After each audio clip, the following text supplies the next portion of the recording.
Another great Smite game here on Valhalla League. This is your boy Freaky G, and I got Ormer with me today on the cast. How you doing today, Ormer? I'm doing pretty well. How about yourself? Doing great. We got yeah, I did my research. I got the Skogs versus Ice Age. That's it. Skogs versus Ice Age Loki division today. I think we're gonna have one heck of a game in front of us. What are their are these guys even right now? Like where do they fit in with the standings? Standings. Let me scroll up here and find out, sir. Pretending I know how this Discord functions. There they are. Current standings, Ice Age is sitting in well, Skogs is top team. They're the only team right now that is currently 3-0. No, not in Loki. No, these guys are even right now in Loki. Yeah, They I'm both have a looking at 67% win rate. Look at me being bad at this. 2-1. They're sitting 2-1 in third. Ice Age sitting in fifth, also at 2-1. So it's a tie right now. So this is going to be a tiebreaker for these two teams, as well as everyone else that's down there in that 2-1 area. So we're going to see some shaking up here in this set today. So could be extremely exciting as we load in to the game. So this is gonna be a big game then. These guys are even, hoping for a good set. We'll see the Athena band first. Yeah, I feel like it's pretty normal right now. This could push them up into the third place, sharing third place or at third place. But like you just mentioned, Tiamat Loki or Tiamat Athena, the first two bans, and then immediately followed up by a Loki. You think that's a target ban? I don't even think Loki's a bad ban right now. That god is just bloated. Like he's like, there's very few junglers that can like just win the one-on-one against him. So like when Loki just split pushes, it's so hard to send somebody over to deal with him. Not to mention the ult can like stun multiple people now as well, ever since that change. Not to mention that cripple on top of it. No, the way Loki has come from being like the most absolute troll pick to now being a top 3 ban is quite something. Yeah, he's definitely come a long way. Post rework, Loki has turned out to be one of the strongest junglers in the game. I am happy about one thing about post rework Loki, and that's the fact that I very rarely see him in solo anymore, and I could not be happier about that. He's not too solid in solo anymore, but he's definitely a menace in the jungle. And then we see the final 2 bans are Gilgamesh and Soul. I think 2 more like I don't really think any of these are like respect target bans. I think these are all pretty standard for now. Soul, I think I really like the come up for this god recently. She just like last season after the Hecate nerf, like magic auto attackers were a no-go. There was no way it was happening. And then all of a sudden they make one change to Spear the Magus and give it lifesteal, and now Soul, and then of course made an auto attack buff, gave her an auto attack buff on the 2. And now she's one of the strongest mid laners in the game. I mean, I like it. I like seeing Soul sometimes. But very, very respectable band there. I think that's a good pick. And now we go into the picks here, and this Fafnir first picks got me thinking that they're going for a comp something similar to what you would have in a Soul mid lane, but he's been kind of strong lately, hasn't he? I mean, I think Fafnir is always strong. Like the amount when he goes into that dragon form and just the amount of lockdown he has with it. Not to mention the objective pressure you get with it. Like if you just get an opportunity on Gold Fury and you can find the other team slipping, like Fafnir's dragon form will definitely put in work. Yeah, especially when your like crew carriers are with you. Yeah, just looking like a really good pick right now, and just with itemization, I think also just kind of favors the god as well. Yeah, 100%. And we see the other team take the set. We're still waiting on their next pick. I'm curious if that set's going to go to jungle or solo though, because I think we've been seeing it in both. I find the set pick to be a very weird first pick. Like I think the god itself is a good god still. Like they didn't make him terrible after a couple of nerfs, but I feel like first picking set is kind of a trap now because there are plenty of comps that can actually keep the set in line. Yep. As Boonshine's taking a very long time to figure out what his pick's going to be. But yeah, I like the set pick, especially if it's in the right comp. And if he's got the kind of comp that can carry him into a backline and just let him do damage, he's definitely going to be, showing his first pick worth in this game. But in this meta anymore, I don't think first pick set is the go. I also think Set's going to have a hard time into this Fafnir. Is just going to disarm him whenever he goes in. And and then hit him with the hammer, hit him with the disarm. Although you do have to be worried about the set though, because the man will just snowball so hard. Mhm. If he like just ganks duo, gets the double, gets a triple kill, all of a sudden that set is terrifying. Right. We see the And Ganesh here. yeah, wow. I don't like this pick Why not? because, well, okay, I don't like it here because they know this team is not about to pick their support, so they could have picked something else and then saved the Ganesh for the last top 3 pick. Mhm. That's fair. And plus a lot of people like a lot of times Oh, they'll like not want to pick junglers because they don't want to play against Ganesh, and then they'll just pick them and go into the Ganesh, and they'll just not enjoy it. right. And they would have been able to get it there, maybe bait them, maybe like catch them like slipping in case they thought maybe, hey, maybe they won't pick Ganesh, and then they'll get away with it. But the Ganesh also does dissuade them from picking quite a few junglers, and it just puts pressure on the jungler. I think a lot of times when junglers see that god. It seems like right there off the bat, for me, Ice Age, drafting that Ganesh, you see the first pick, Fafnir, very strong right now, and just all around best in slot support is the best way to put it, right? Mm-hmm. And then you see the Ganesh pick, and it's almost like in Ice Age's mind, they're picking this Ganesh as like a, oh, well, they're going Fafnir. They're obviously picking a dive comp. And then Mm-hmm. they immediately try and go for this counter dive Guardian, which Ganesh is very good at. Don't get me wrong. But Ganesh is very solid as a counter dive, counter initiator. Although I do prefer to see him being an initiator type, but Mm-hmm. not a bad pick for the idea. So I think that's kind of what Ice Age's brains, their collective minds are working at right now. Is they're saying, oh yeah, we're just gonna Fafnir. They must be looking to build a dive comp. Let's put this guy on Ganesh, and we'll just counter the dive. Mm-hmm. They could also be looking. They could also be looking to use the Ganesh to kill the Fafnir when he ults, drop the Dharmic Pillar line on him. But however, I don't think it's going to work because I doubt the Skogs are just going to sit there and watch their Fafnir get blown up by a Ganesh. Well, and that's the other interesting point is that when he's going into ult, he takes no damage, so he will take damage once he sets back down. Mm-hmm. But like you said, they're not gonna just let him blow. Their team's not gonna just let Fafnir get blown up like that if they're playing correctly. Their execution, obviously aside, a team isn't just gonna let someone who's trying to get back on his feet, so to say, just Mm-hmm. insta die. So, I mean, with both of these teams being in the top 5, I would imagine these guys will probably have enough going for them that they know that they shouldn't let that happen. Yeah, I'm sure. I hope that I'll kind of want to see Skogs here, like just make sure they pick picks though, that get away from Ganesh, like their mid laner and their carry. Just both pick picks that like get out of the Dharmic Pillars easily. Yeah, absolutely. So bear with us, everybody. It seems we had some kind of connection issue or some kind of, yeah, I guess it's just a connection issue. So we're working on getting the players back into the game, get those bands back up, get those picks rolling again. So we'll be there. We'll be right back at it soon.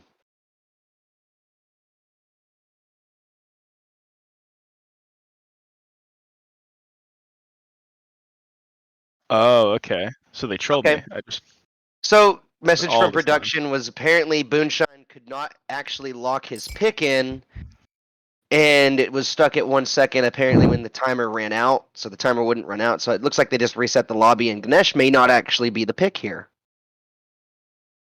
So that does kind of change a few things. It does. We just spent like 5 minutes talking about Ganesh. I mean, I still think it's a good pick into this comp. Still. It just like you said, Mhm. it is a Ganesh pick. Okay, so it's just like you said. I agree. A little bit too early. I'd have saved that for my 3rd pick or something like that. Or you could have even have pushed it down to 4th or 5th. How many people are really thinking about banning a Ganesh right now? Mhm. Yeah, There's no, I so just many don't like much it. better I just guardians. don't I like it mean, that high when they pick their support. First yeah. pick. Like Jingqi, so many good guardians that you're gonna see get banned away with Ganesh on the tape, with Ganesh in mind. Like most likely, I'm gonna see somebody ban supports like Sobek. Jingqian's been looking hot this season, and I think he's Mhm. actually a pretty popular pick in Loki for most supports. We see them opt for the Cupid here. I think that's interesting going into the set because Sekko's slow immune is 3. Slow him in, yes, but I do think he still gets crippled, Yeah, you're so right. he can't dash. Maybe that's the thought process there. Um, But good point. It is kind of an interesting pick, so he should just be able to walk out of Fields of Love. But Mhm. Mercury being hovered right now. Now, this is a high execution pick right here, and I'm very interested to see if they go for the lock-in. And they do. Wow. So Mercury, Cupid, and Fafnir. This is looking like a pretty good Fafnir comp right now, Ormer. Mm-hmm. And like I said, high execution jungle. That's kind of interesting and something I don't see very much in Loki division. I think Merc is also a pick that like gets around Ganesh. You know, if you're worried about the Ganesh the jungler, just pick an auto-based jungler, and the silence can't do anything to you. Yeah, good point. All he has to do is like get out of the silence for like half a second, activate the 2, and just go ham on something. We see Chaos here hovering the Arthur. Yeah. I think that's definitely a strong pick still. I do think the Arthur, even if you try and pick a counter matchup into him, like you're not gonna stop his lane presence. You're not gonna his team fight presence is always gonna be the same. He's kind of one of those gods that never really falls off. Mm-hmm. Even after his recent nerf, like he just still seems to be a very high pressure solo lane god. Very strong. Once you get him to that level 4 and you finally get a little bit of defense on there, he becomes almost impossible to kill. Mm-hmm. And just yeah, I mean, the best case scenario is that Djungleskogs go for the what's it called? Go for the RDO pick here maybe, and that has potential to slow him down, but you really won't see that. That's not going to win the lane, right? Yeah. The only real questions I have now is that the Ice Age chose to not flex the set, and I think they're pretty much announcing that it's in jungle at this point. And then they also pick that Arthur into the Cupid, which kind of worries me for Arthur. But then again, if Arthur has his like attack ult up, he just gets around Cupid ult very easily. Yeah. The cripple definitely is going to make him struggle, and I think if you look at the comp so far with just the 3 picks, you kind of see this like I mentioned earlier. Set is going to have a team that can help him get in to deal the damage. This very well could be a King Arthur pick that's just going to go into this backline, bait these ultimates, get Cupid to ult, waste it on him, then try and survive. So Set can come in behind and clean up, right? Yeah, if these guys organize their dive well, they could. You're definitely right. They could use the Arthur to just bait out all the abilities and then just let the set have free reign over that backline. And we see the E set get locked here. E-set locked in after the last 4 bans, yes. On her, Morrigan banned by Djungleskogs, while Ice Age actually opt to double ban the solo lane with Kakulin and Achilles. Yeah, I hope I see them with the way they've taken this draft. I hope to see them play hard, like in solo, take blue buffs and take the enemy junglers jungle camps, because it seems like they really want this Arthur to have a good laning phase and just go off and get to late game and be a menace. The Agni pick locked in. Not something we see a whole lot of, actually. But I think still I think he's a very underrated mid, to be honest. I find this god to be very strong in a lot of situations and very strong and very weak in some others. He definitely has his matchups. But I think I actually really like the pick into the E-set. He's got a good dash to get out of E-set ult in the middle lane whenever that laning phase is still going. And then Odin. Is that... Yeah, that's Odin solo. That's solo. Yeah. I mean, I definitely like the Odin solo right now. It's definitely a strong pick and definitely a good pick into Arthur. Odin's just always going to be hard to kill with that shield, especially once he gets his cooldown online. If he goes to breastplate the first item, then I think the shield's on like a 5-second cooldown or something. Like not 5. It's like 7 seconds, and it's just so hard to like get through that to even kill him. And last thing I should mention, Artemis going to be the final lock-in for the Ice Age team, which, from what I've been able to tell, since the boots patch, Artemis has been a really strong pick lately. Mm-hmm. Makes good use of that new bow build. Yeah, with the whole bow build. I think the items just like kind of favor her right now, especially with Silver Branch back in the meta. I believe Artemis's 2 is like one of the highest attack speed stims in the game. Yeah, so you would be correct. So the bow build just definitely, I believe, favors her.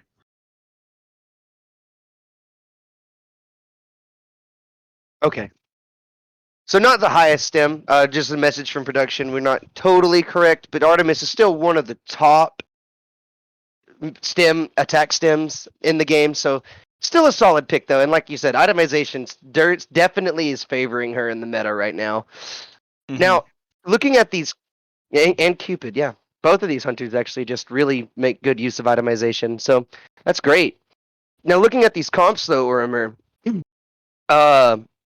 Do you think that Ice Age drafted a team that can really let this set prevail? Or do you think maybe Djungleskogs drafted properly against the set and may actually have a chance to turn it around on them before the set can get online?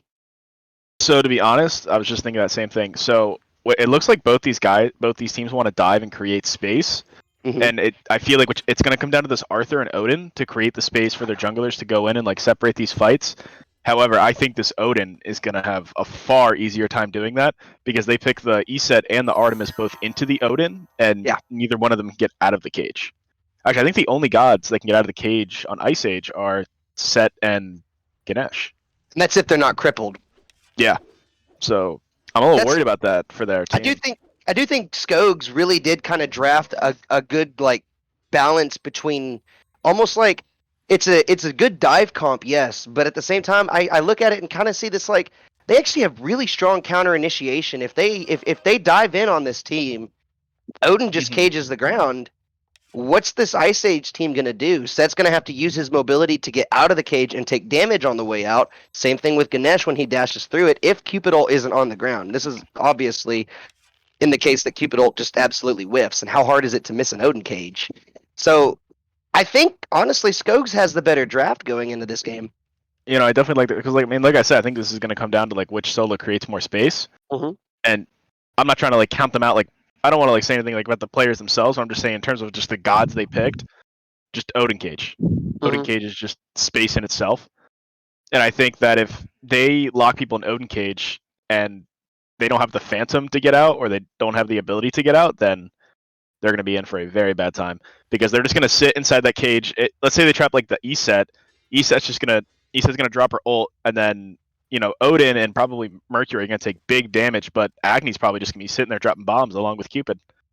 Yeah, they really do have they do have a lot of really good follow-up damage, plus the Mercury that's going to come in, and anyone that is able to escape. Mercury, not only, I'm pretty sure Mercury wins the 1v1 against Set, so if he's able to pick him out in the jungle, Mercury, if he builds crit, Mercury should just absolutely destroy this Set. And, I mean, not even 1v1s aside, like, yeah, I agree. This Skogs team was perfectly drafted for what Ice Age has brought to the battlefield. Mm-hmm. Yeah, this set's still gonna have a tough time this game because if he uses mobility inwards, he's either gonna get Cupid ulted, Odin ulted, and then if he gets Odin ulted, it means that Kingslayer is no longer gonna heal him, which is gonna make it far easier to kill him when he's in his ultimate. For sure. Not to mention also the attack speed reduction as well. Well, the only thing we can do now is let these guys get loaded in and figure out just how it's going to go. And it sounds like to me, Orimer, the way we're talking, that in all honesty, this game's 100% going to come down to execution. Both teams have drafted amazing comps. So this is going to be a game completely based on team execution. And judging by the way that Ice Age played their draft, I really do want to see them like try to play hard solo side for this Arthur this game. Especially since it's Mercury versus a Set, because like you said, late game the Mercury is going to beat the Set once he gets crit online. But before then, I think that Set should just take the fight. Beat that Set. He's going to beat the brakes off that Set. Yeah, no, he's gonna beat him once he has crit. But I think before he has crit, I think Set can win the 1v1 against him. So you're basically like you're saying that the Set actually has a better early game between the two late game gods than the Mercury. For me personally, yeah, because until like. I think so. Once he gets Kingslayer online, I mean, unless if the Odin's there with him and drops the cage on him, then that could definitely change. But if it's just the Set and the Mercury, when Set has his ult up, I think Merc's going to struggle to win. Now, I'm not saying he's going to kill him, because Merc still has his ult plus his 2 to get away from the Set, but I'd be surprised to see the Mercury just whoop the Set, especially since the Set went beads here. And we actually see all the members of Ice Age go beads this game. Really? Oh, they do, in fact. I find that very interesting, actually, to see 5 sets of beads on Ice Age now. I see the CC, but I don't see any kind of like the CC that I'm seeing on the side of Djungleskogs is not the kind of CC I would see a team draft or see a team pick up 5 sets of beads for. That doesn't seem like that kind of team to me, unless they're really worried about this Cupid ult, but he's not going to be making those kinds of rotations pre-level 5, pre-level 12, maybe even. The other thing that worries me is for this Ganesh, because since they have Eset and Cupid, which both don't get out of Odin Cage, if their Ganesh goes Phantom now, they're not going to have a Sunder, a Frenzy, or any other relic. So at this point, I feel like this Ganesh is locked into Beads and Phantom. Unless this, I guess maybe they might be expecting King Arthur to, a little jumpy or around right there on Chaos tonight. It's a little laggy. But I guess they're expecting maybe to give Arthur like a, maybe he's going to go a teamfight relic too, but at the same time, King Arthur kind of needs Blink. King Arthur needs Blink, and it's also the idea that he's probably not going to be near them in these fights, because these fights are probably going to get, like, there's probably going to be a lot of space in these fights between this Arthur and this Odin, like, making the backline walk away. Although we do see the Odin is certainly out pressuring Arthur at the moment. Yeah, definitely. I expected this, to be honest. Odin's best. Yeah, let me go ahead and continue off of that line of thought. Odin's best time, he's going to get soloed right here, actually, it looks like, unless he's not able to chase him down. No, he is not. Very low he is. As I was saying before, we were almost going to witness First Blood. Odin's 1 through 5 is probably better than almost every warrior in the game, I think. I think he has probably one of the strongest 1 through 5s. King Arthur's 1 through 5 is arguably one of the weakest. I kind of expected this. Good hammer. Sorry to interrupt you. Ice Age is invading the blue right now on this Arthur. They pushed him out, and it looks like Set opted to not give him the 8 on the blue, unfortunately. That's definitely going to make Arthur's life a lot harder this game. Very unfortunate, and he's going to go ahead and back too, because he knows he's not going to be able to preserve that mana. But yeah, just that's great play from Djungleskogs right there early on. Hey, we didn't get. Don't worry about First Blood. Let's just steal this guy's blue and just make King Arthur suffer through the early game and mid game. Now the question is if they're going to be able to do that on repeat, because obviously you can invade a buff one time and make someone uncomfortable for a minute, but they need to do that 2 or 3 more times to really set the pace in this solo lane for the Odin. Yeah, I definitely think these blue buffs, if they keep this up, this is going to probably turn into the support rotating on over. So I'd hope to see Skogs here try and get this Gold Scorp like pretty soon after it spawns. That way, if Ice Age rotates to that blue buff, they can just do the Gold Fury instead and just get that and just let the Arthur have his blue buff back. Well, Arthur's looking pretty low over there in the solo lane right now. Really low. I think he's trying to get out, and there it is. First Blood after a blue steal. Mylantson. Great play from him. I'm just going to hit you with an auto attack. Sorry, Cheeto, you're not backing right there. At least not yet. Mylantson is definitely bringing the Odin gameplay right now. He is just bullying this Arthur out of lane. I'm not laughing at him. It's just, I always find it funny. That's like such a cheeky move to just say, hey, I know you're trying to back, but I don't want you to. Why don't you go farm instead? Yeah, no, I never let people back in front of me personally. Just make them walk away. Yeah, if you're gonna, you can't just back in my face like that and expect me not to try to hit you. That's free damage, right? Oh, good stun from Libbra, but the dash from Agni is gonna allow him to get out, Mr. J-Man, excuse me. But I have to say though, this has been a really quiet duo lane for the Guardian picks, the Fafnir and the Ganesh. Like these two gods, I felt like this lane was gonna be a fight, honestly. Especially Artemis, kind of god that just kind of wants to run at you. Ganesh has got at least a good knock up to keep one in place for a minute to help that carry deal damage like he just did. And it hasn't been like that. It's actually been really quiet as a Merc ult comes through and hits absolutely nothing, unfortunately. He's going to put some damage down onto this Ganesh, and here comes Dharmic Pillars after the dash from Cupid. Both Merc and Cupid are locked in the Dharmic Pillars and are unable to finish that kill. Now they're going to push forward. That was well played by that Cupid there. I think he just hesitated a little, or maybe his dash was up. I'm not too sure, but I think if he had just dashed in a little bit sooner there, they would have been able to get that Ganesh kill with Fields of Love. Yeah, I guess it was a cooldown factor as purple buff gets stolen this time by Mercury, and Noxus has been farming his brains out. Look at this. Actually, he's actually underleveled, but he's doing really good on these invades, is what I should say. Yeah, he's getting everyone ahead right now. They need to find a way to deal with this Merc fast. Yeah, because or this Merc it's is just gonna keep taking these blues. Although I believe I see him on a ward right now. Arthur did get his second blue. They opted to not keep his blues down. So Arthur did get his blue. Yeah, he did get his Yeah, blue this time. So he yeah. got that blue. So they opted to not keep that down, but instead they just went and got the purple buff instead. So they stole purple, and actually they had a pretty good gank. I think they were, obviously expecting to get a kill there, but he has no mana right now, and Mylantson's just giving him the rundown again. He said, "You wanna sequel to last round?" Mm-hmm. It looks gonna like get the Arthur kill. is still being able to hold his own, even if it's just a tiny bit after losing his blue buff and getting killed. Here comes the teleport from Cheeto, though, and they're going to run right at J-Man. Unfortunately, it looks like the one didn't connect the way he wanted to, so J-Man isn't going to be able to just walk away from that. So there is some aggression at least coming out from this set now, after he farmed up a little bit, but maybe, do you think it may be just a little bit too late? Oh, J-Man could be in trouble. Hold on now. They're going to walk at him. No spirit ball over the wall, and a good hammer. Wind Gust is going to help Libbra get out. Good ultimate's going to come out too, as Palm Top Tiger goes up into the air. But there's that Dharmic Pillars that you were talking about, and he's separated from his mid laner right now, so that's probably going to die as it started. Over in the left, though, while that was going on, Sypha able to find the solo kill on the Chaos Tonight. So I think what's interesting is both of them still have their ults up there. Yeah, wow. Neither one of them used their ult for that kill. I just looked at that too and noticed that as well. Probably about the same time you did.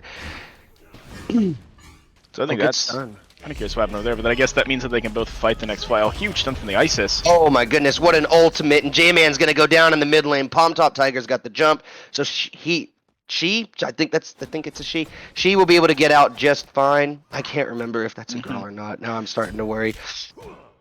Anyways, but while that happened, Mylantson gonna find his second kill with the help of the Mercury onto King Arthur.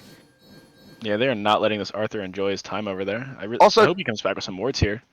Something I wanted to ask you that I just now realized, look at the difference in these mid builds. A Spear of the Magus Rush for the Agni, whereas Iset goes for the stacking item. She's building Warlock Sash, or Warlock Staff, excuse me. Sash is the old name. So, I mean, I don't know about the Spear of the Magus first item. I don't know how I feel. Normally, you don't usually see that on the magical ADCs, but he's opting for it on the Agni at the moment, while the Isis is getting her stacks, and they have pressure while she's stacking her item. And once she gets that thing full stacked, she's going to get a ton of power and HP from it and make it so much harder for this team to dive her. Do you think that was maybe a good pickup on her part to go for that immediately, to go for that Warlock Staff and just start stacking, stay healthy? From what I've heard from some other mid laners, that the item is really good right now, but like any stacking item, it like poses the risk, like if you fall behind, like you're kind of digging a hole for yourself. But she managed to get the first kill, so I definitely think at this point it's gonna, from the way it's looking, it's gonna pay off. One interesting that I'm noticing though is that I wanted to see Ice Age play really like kind of solo side of this map to get this Arthur and set ahead, but it seems like that unfortunately it's just not able to happen right now. Well, Because Odin got the solo kill and then the Merc ganked him and they got his blue, unfortunately. we were on. I just brought up builds, and I think I might bring them up again because one thing I'm immediately noticing is that Odin opted for a breastplate going straight for cooldown, whereas the King Arthur, who is behind, actually went for the Glad Shield instead. And I'm just gonna put my input on that. I think Glad Shield is a great item from ahead. When you're behind, Yeah. I think you just kind of need to build the prots. I think he should have probably went for, maybe it was a item cost thing, but I mean, here's my thought process in the solo lane. We know that there's a Mercury in the game. He's going to build crit. Why not just rush Spectral right now? It's good stat stick. You're going to be okay in the solo lane. You got pretty decent prots. It gives you mana.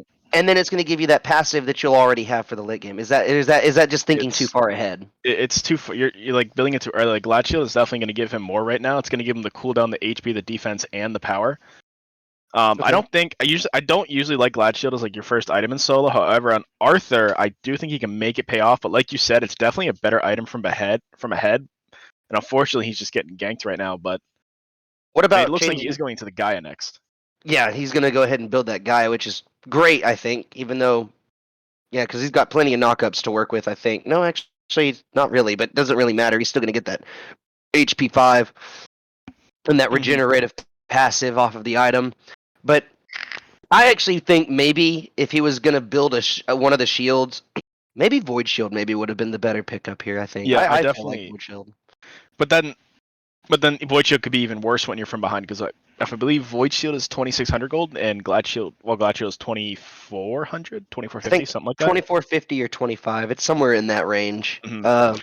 But Void Shield, not only is Void Shield as a final item more expensive, but the tier 2 is also more expensive. The Spike Shield, because when he bought that Tower Shield on that first death when Odin killed him in lane, when he Mhm. backed, he got himself that Tower Shield, and then he came back with it, and then he died. And then I don't know if he died or backed when he got that Glad Shield, but he now has that Glad Shield. But I don't think he had enough gold to get the Spike Shield, so he would have just come back to lane with the Round Shield instead if he hadn't opted to go into the Tower Shield. Yeah, I see your point. I think you gotta. I think you're. I see your point there. Makes a lot of sense. I don't know. Kind of a I always weird think little thing. I I would like to just see him build a Void Shield though. I yeah. think I think he's gonna want it. I Although do we already really. see Odin going to magical defense though. Hmm. That's Yeah, I was gonna mention that too because he went from Breastplate of Valor, which pretty good stats on that. 65 prots, 200 mana, and I think there's some MP5, but definitely got that cooldown on there, the 20% cooldown. But he goes straight into magic defense. Do you think he's worried about a mid lane rotation at this point, knowing he's got pressure on that solo side? I almost wonder if it's a pestilence, he might just want it for the Isis ult and the settle. Although we Mhm. do see Ice Age running them down here. Odin's all by himself. Isis hits the Spirit Bomb. Just going. Fortunately, the Merkle doesn't seem to find anybody, and looks like Skogs are going to use their ults to peel effectively here. Yeah, wow, that just kind of fizzled out into nothing, didn't it? Yeah, unfortunately, it seemed like they couldn't get enough. It seemed like they didn't have any CC to like get the Odin who was by himself, and not to mention, like I said earlier, like the Odin shield just comes up so much, and then he already has the breastplate online, so it's gonna come even faster. So Odin is just gonna be a hassle to take out this entire game. But Yeah. back to that magical defense, I think that might be a pestilence, so that he can get it for the Isis and the set, and then if this Artemis ends up opting to go into an Aussie at some point. Here we see the supports kind of doing a little bit of trading out here. As Palm Top Tiger walks out a little bit more unhealthy than he probably wanted to be. So looking at But the yeah, level lead here, though, and the carries. yeah, that one solo kill really kind of just like threw Sypha. I don't know how to say it. Sypha. I'm gonna go with Sypha. Threw Sypha into the into the lead. Oh my goodness, here. And yeah, he's just taking complete control of this lane so far. It's even forcing Ganesh to have to make rotations to make sure they can confirm this purple, even though he's not putting any real pressure on it. Mm-hmm. Although interestingly enough, the Arthur and the Odin are the same level now, even though the Arthurs died twice in lane.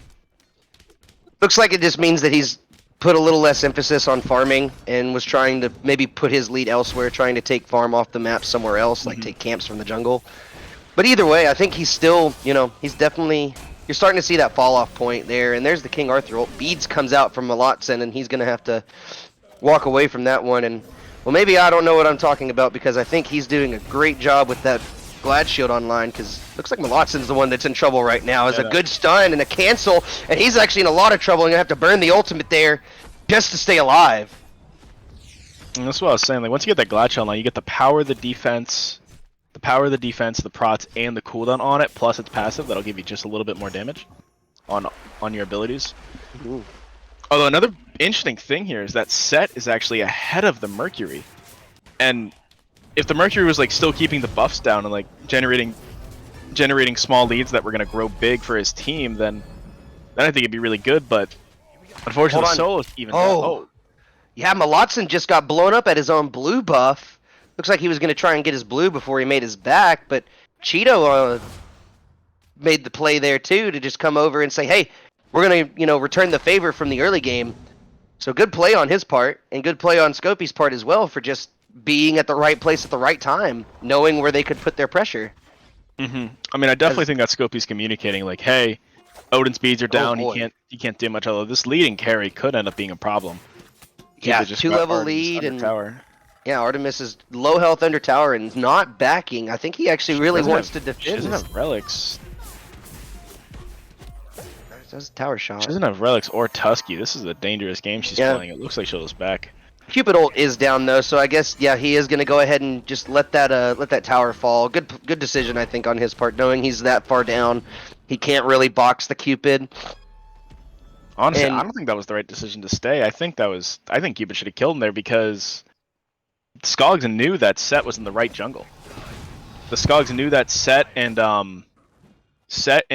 Odin or Set, oh my, I can't talk. Set and Arthur were on that blue buff, and then when the Fafnir and the Artemis, when the Fafnir and the Agni went over, then I'm pretty sure they saw the oh, but here it is. This is yep. yeah. Now he's gonna get absolutely punished for that as he gets stuck on the lines of the Dharmic pillars, and Boonshine's gonna walk away with a gifted kill there to Artemis, and that's gonna help him really get back into this lane. But now we're looking over here in the soul lane. Cage goes down. Arthur is Beyblading his way around, just trying to survive long enough.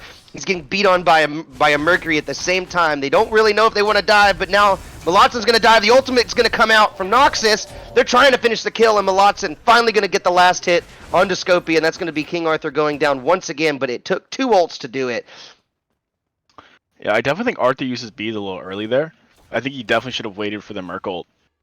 Because I think Odin 3 was already down when that Merc grabbed him, so he wouldn't have been slowed or stunned from the Odin 3 whenever he came out of that Merc dash, and he would have just easily been able to dash away there the moment he came out.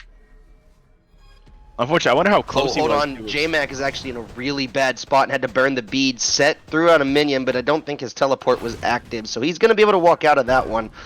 But that pathing was just very bad from J-Mac, being surrounded by 3 players at that. And looking at Odin, wait, we see. Hold on, Mylantson's here now. Yeah, and there's the teleport under tower, so he's going to be safe now, and that's going to allow J-Man to move up and go back to the farm. He's a little low on mana, but even with that being said, they got the full health Odin. Mercury tanking up this Pyromancer for a little bit. Going to trade it off to Mylantson, and that's going to be the first neutral objective of the game. Well, no, actually, I guess you could say it's the second because Draugr went down from Sypha, but second major objective, second neutral objective going to go down, Pyromancer, and it's going to go the way of Skogs. So Skogs already have 2 objectives under their belt.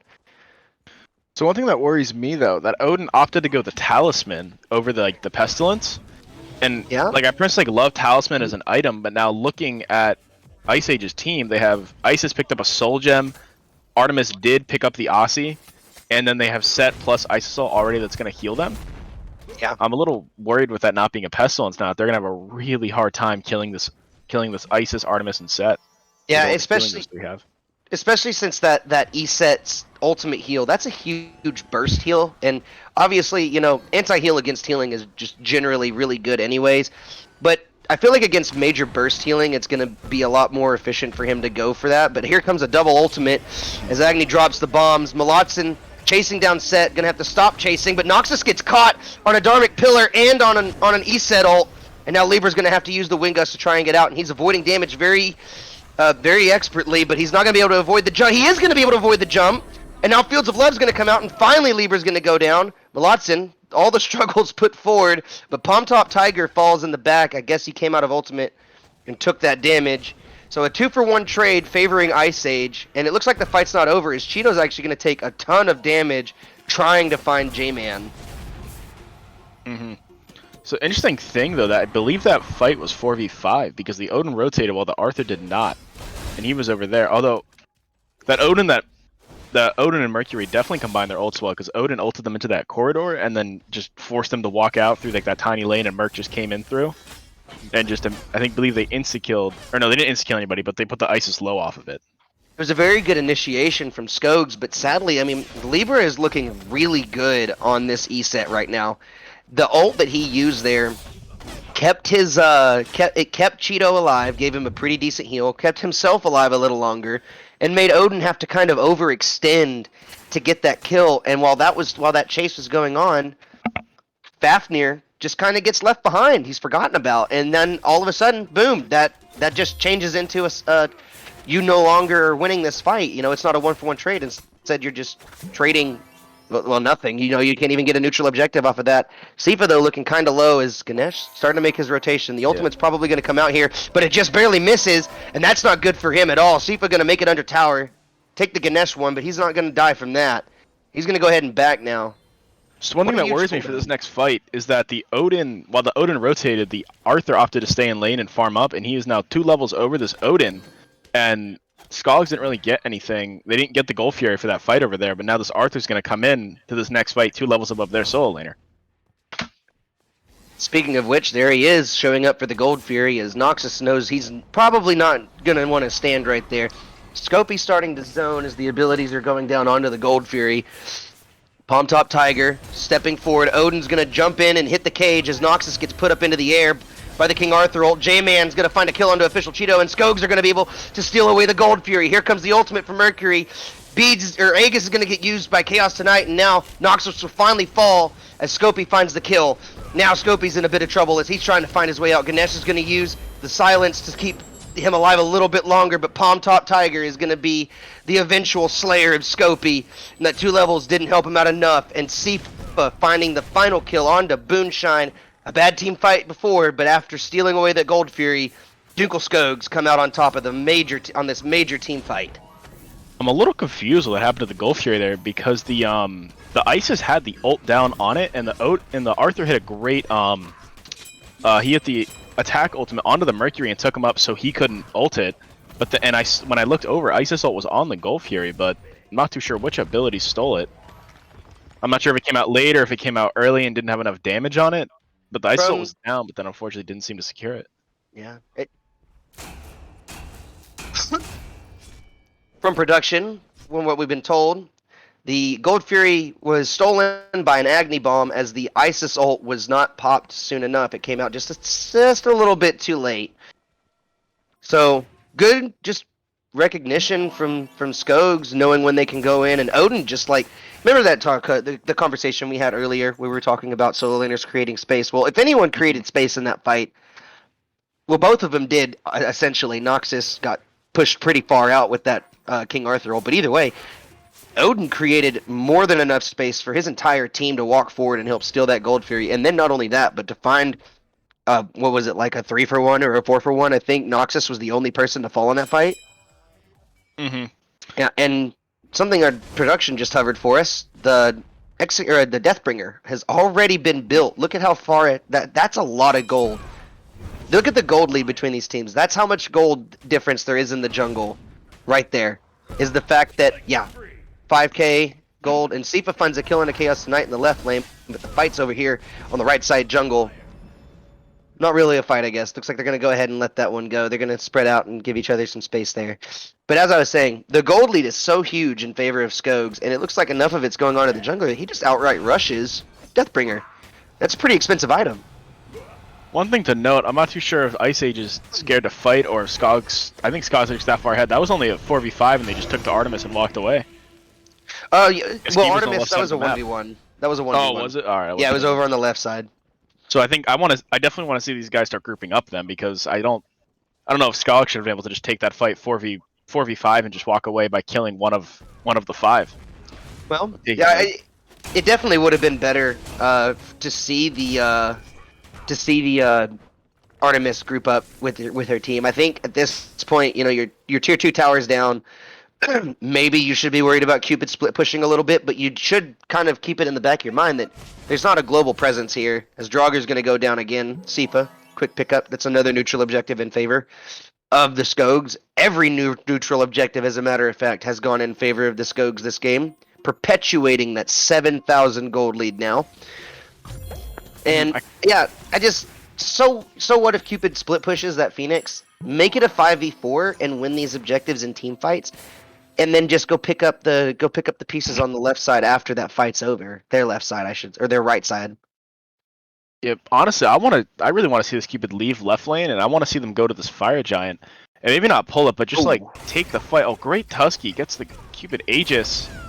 Oh, but here comes the Heart Bomb, and Agni's here. Aegis and Beads get burned. 648 damage, and it's gonna be enough with the tick right after. J-Man, that was a disrespectful Agni Bomb in my opinion. For sure. But I really want to see, like I said earlier, I want to see Ice Age start grouping up. I'm not sure if this is just the Chaos walking off by himself, or if people just aren't positioning themselves close enough for him to get farm. But that's like I believe that's twice now that he's just been by himself, and then Skogs have just collapsed on him. Yeah, I definitely agree. The Chaos tonight needs to just leave this left lane. Either force Cupid to make the decision here, leave the left lane and let him split push, but you're forcing Gogs to take a 4v5 without their hunter, which in this part of the game is very important because those are your biggest points of DPS in these team fights and objectives.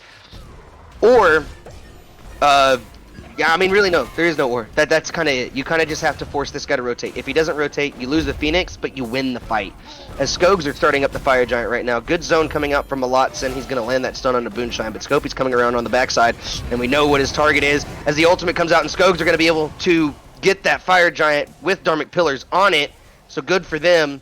And now the chase is on as they immediately blow up Scopey. I don't think Scopey lasted inside that Fire Giant pit for more than a second. I think everyone turned on him there. This Palm Top Tiger's going to start tanking this tier 2 tower. And just like we were talking about again, Artemis is still on the left side of the map. Well, I don't blame her for being on the left side at this point because she just needs to go get the farm and be ready for this next fight. The odds are they're not going to go for this bird. Yeah, they're going to go for this tower instead. But it looked to me like that. I don't even know what that was. I'm so confused. I think they should have just cut their losses and given up that FG because I mean, like they lost the fight and they still lost their towers and they still lost the FG. So I think they just needed to cut their losses there with Artemis dead because they weren't going to win that fight. Absolutely. I mean, it's very rare that a team is going to lose the game on a 23-minute Fire Giant. Just give up that FG, let them do what they're going to do, and protect these birds instead with a full team behind you without feeding them more XP and gold. And just let them have it. It's very rare that a team is going to win off of a 23-minute Fire Giant. 30-minute Fire Giant, that's a different story. But now not only have you given them FG, but you gave them the solo laner dies, you gave them both of these tier 2s, which they're probably going to get anyways. I don't know. I agree with the play. I don't agree with the play. One thing, though, I do think... Because the other thing is I think Ice Age has, like, a decent defense with the Ganesh plus... With the Ganesh plus the Isis and Tusky. Like, the moment they enter this bird...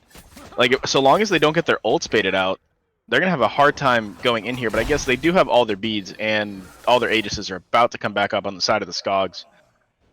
Yeah. So maybe the Tusky and the Ganesh won't matter as much as I think they will, but... They do have a decent defense, I believe. So something to point out, we were talking about this when the game started, when we saw this 5 sets of beads.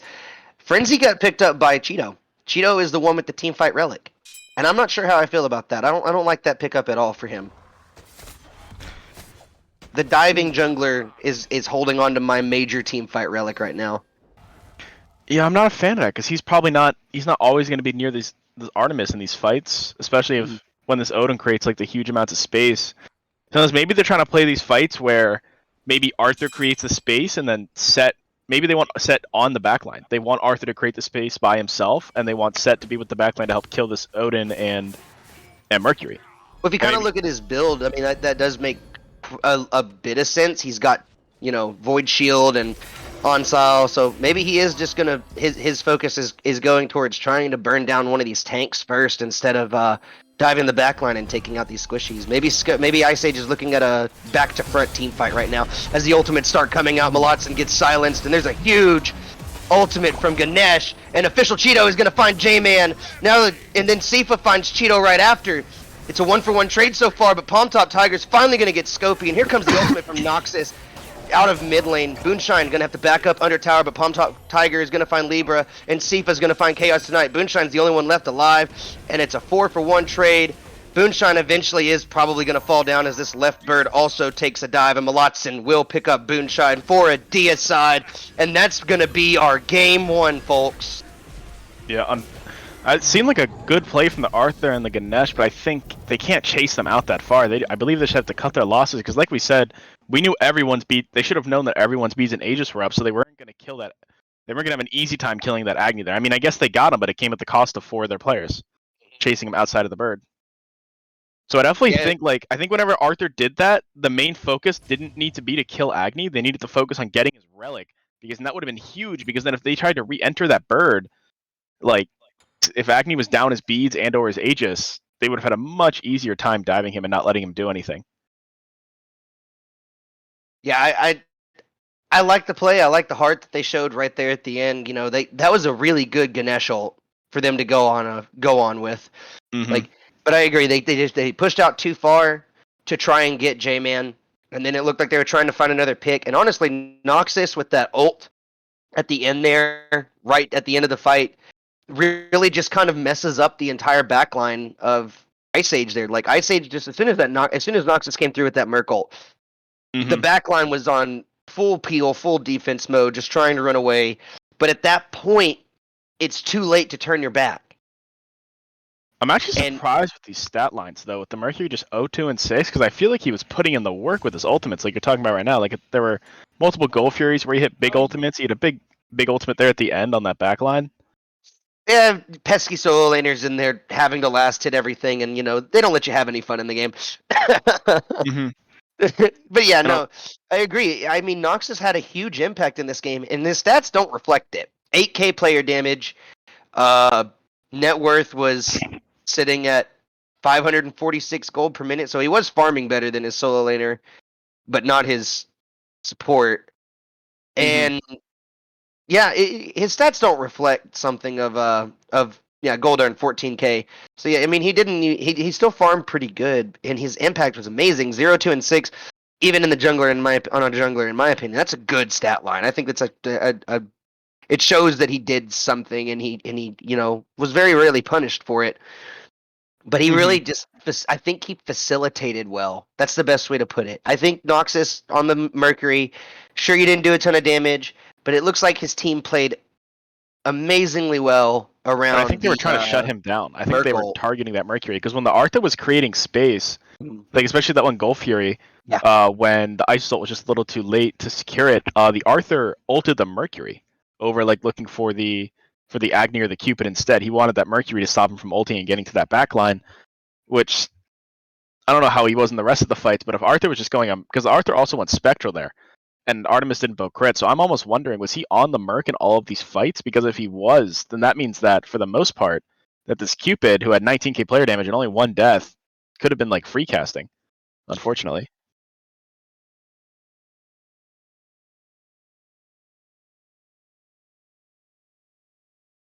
Okay. Yeah, that was a huge ult that Freaky production just so Mercury had a four-man ultimate there at the end, like Freaky was saying. Merc, like even though Merc's stat line doesn't show it, he was hitting big ultimates like all game long. Mercury is a very strange god too for in some instances, because with that ultimate and with his setup with his 3, he is very much a hyper carry jungler. That's definitely the kind of god that you're looking at when you look at him. There's no whenever you see that character, there's no way to put it. He is a hyper carry, but he has such a decent enough kit that he can somewhat play a facilitator role inside of the jungle. And I think that's kind of just what they were going for. He did get zoned out quite a bit by Scopy. I mean, it looked like Scopy's entire plan was just, I'm not going to let this Mercury get near any of the objectives. I'm going to zone him out. But when the Cupid is as far ahead as he was, and the Agni's got so much range, I think zoning out the Mercury is not the play. I think you should have been trying to put pressure on JMac, because I didn't look at JMac's player damage before we exited the detail screen, but I think it was pretty high. He had a lot of damage. Is that the carry? No, J-Man was the Agni. The Agni had a lot of damage. He had like 14, 15k, and the Cupid had 19k. Yeah. While the Artemis had 15 or 14. I think that kind of proves that, Mercury doing 8k damage, it really just kind of shows exactly the storyline there, where he just let the backline for Djungleskogs just kind of got to free cast. I also kind of want to see I don't know if I want to see the Isis again, because at the end game player screen she only had like 8k player damage, I think, and then there was that Goal Fury mishap, which is all unfortunate, but it just seemed like the Isis, like while it was working in like the first like 5 to 10 minutes of the game, like once after that 10-minute mark, it seemed like the Isis just wasn't working anymore. I feel like maybe that's because once everyone else started falling behind and the objectives started going the way of the Djungleskogs, Eset, that's the name of the character. Eset starts falling behind with her team, because Eset ahead is probably one of the better gods in the game. She's very strong, has very strong objective control, really good secure. She's a very, very peel oriented god, very good with setup with that spirit ball and just a ton of damage like every mage in the game. So I don't think necessarily ESET was a problem so much as there was a problem with the fact that it was an ESET and a team that couldn't help her set up. Yeah, for sure. And then also another thing I kind of mentioned I've been thinking about when I said like the Odin opted to not go the Pestilence, I think he was getting ESET in like almost every ultimate, and then they didn't go the Phantom. So once ESET was inside of Odin Cage, like she was just dead, like dead to rights. Yeah. She couldn't do anything to get out of it really. So that was unfortunate. I definitely would have. I don't think them all going beads was the play for that game. I also think the ESET had a better chance to shine with a different jungle presence. I really think that if Ice Age would have went for a more facilitator style jungle, or at least something with a little bit more CC behind it, like a Robin or a Ratatasker, to help this ESET deal her damage behind targets, because that J-Man was able to just get away from everything. If Set showed up, he'd throw his pool down at his feet and just dash away. Easy. At one point, J-Man had 3 people on top of him, and he just dashed away. And that's because there wasn't enough CC in the 3v3 for him to feel under too much of a threat. He never really looked like he was under a ton of pressure, except for the one moment where the ESET ult comes out and Booneshine was able to get a really good root and knock up onto him. So for P's and B's here, we see the same bans coming out so far, I believe, from like each team, because I believe Ice Age had banned the team out in the Chiron last game, while the Skogs went with these same bans as well.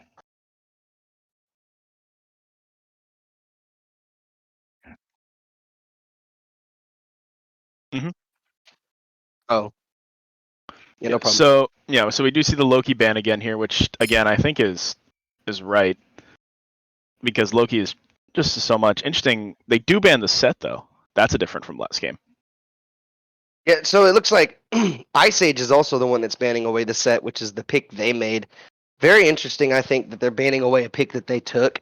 I would have at least tried to see if the Skogs might wanted to take it off the table. Although honestly, with the way that game went, I don't think Skogs are too worried about a set pick.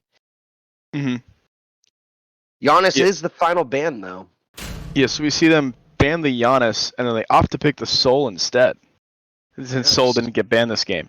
And I think Ice Age thinks Set's a good second pick god, because they chose to not ban him the first game and then pick him second pick, while this game, when they were first pick, they didn't want to go him again and they just wanted to ban him out. So I almost wonder if either A, they think that god's like a second pick god, or if they pick that god to take it away from the Skogs jungler. Very possible. I'm not super familiar with Nox's god pool. As Fafnir, once again, the first lock-in for Skogs. So they definitely have a game plan with this, as Achilles also follows up very quickly behind the Fafnir pick there. Fafnir. We talked about him before.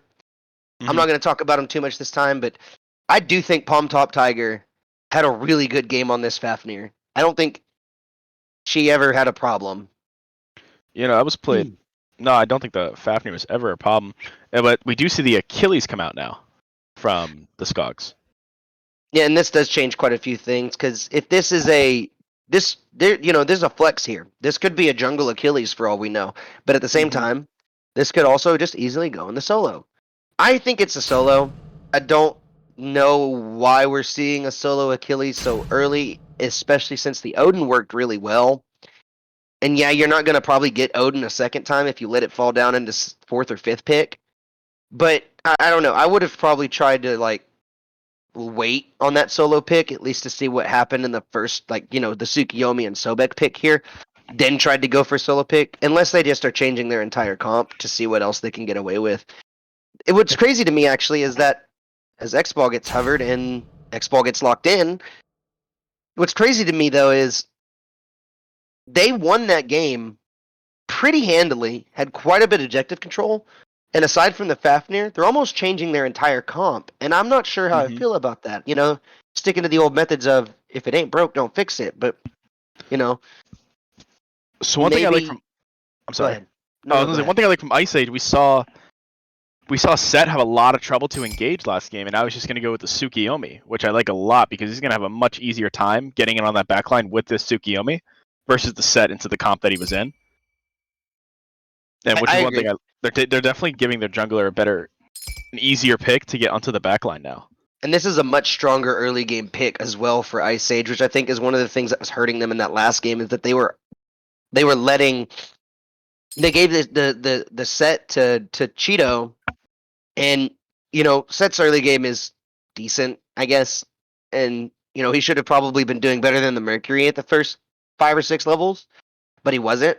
And the Tsukiyomi is going to definitely help him lean towards that early game, as I thought so, but Thanatos comes through, and if we're talking about early game junglers, I mean, this guy's top tier when it comes to early game. Yeah, honestly, just nickname Death Scythe Truck Coon. Like, Death Scythe will just come out of nowhere in the early game and take away your entire HP bar before you know it. I will mention also, Scopy will not be running back that King Arthur this game. They banned it away this time, so a little bit of respect on the side of the Skogs to the Ice Age solo laner here. Kali gets locked in though, and now I'm considering Suki solo. I believe that is a Suki solo, which makes everything make a lot more sense because I was about to actually bring up the fact that Odin didn't get picked or banned this game. Yeah, and like I said, weird that it's changing so much, and yeah, I wonder what this 4th pick's gonna be, or this last pick, I guess you could say. But it looks like we're gonna have to reset that lobby. Looks like that lobby crashed, or a player crashed, or something. So we're gonna have to get that lobby back up. No worries, everybody. Same picks and bans. We're gonna see if they opt to just tell the other team what the last 2 picks were gonna be, and then we'll just load into the game via blind pick. Yeah. So one other thing I noticed is that I didn't realize that Gilgamesh was up and no one opted to take it top 3, and I believe it was banned top 3 in the first game. It's extremely surprising. I kind of glossed over it myself. I didn't realize he was. I'm so used to seeing him being banned that he did not see him get banned in the first phase or picked. It's kind of interesting. Both of these teams are just really.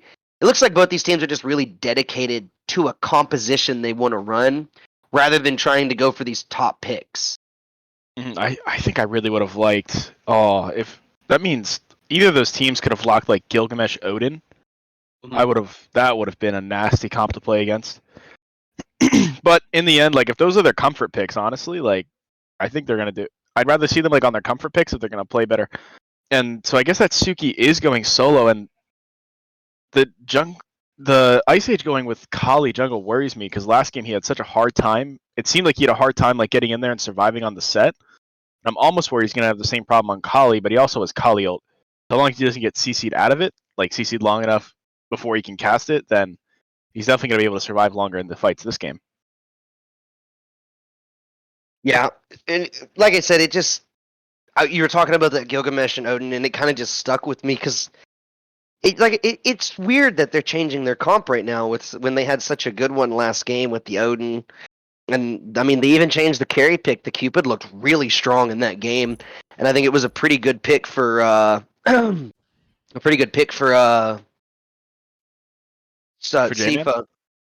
I believe J-Man played the Cupid. No, J-Man was the Agni. Was it? Am I losing my mind? I guess I am losing my mind.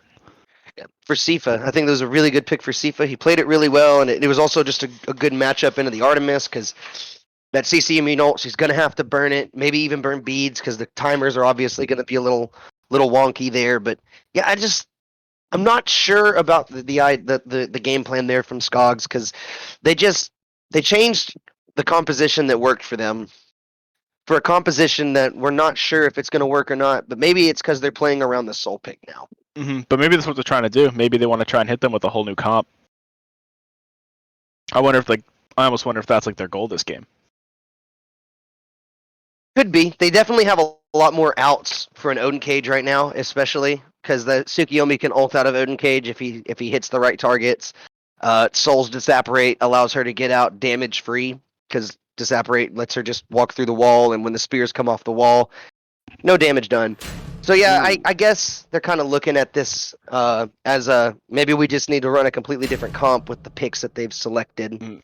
So seeing these last picks, though, I do really like the Rama.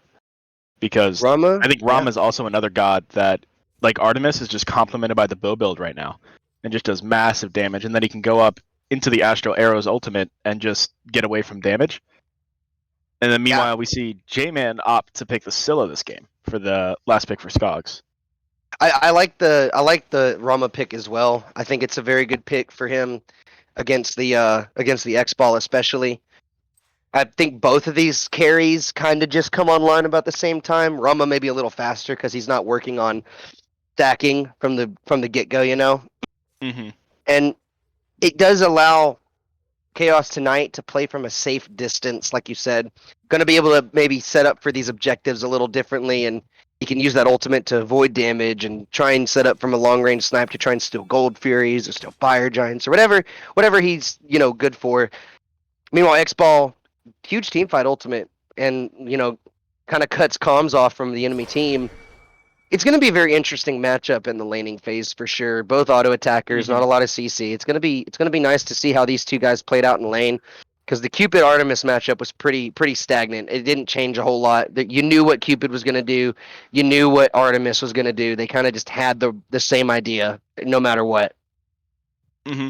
Although I think the dynamic has changed a bit this game, because now I think Cupid does get a little more pressure over the Artemis with Fields of Love versus Tusky, but now it's Rama versus X-Ball, and I believe Rama should be able to outbox this X-Ball if they're even.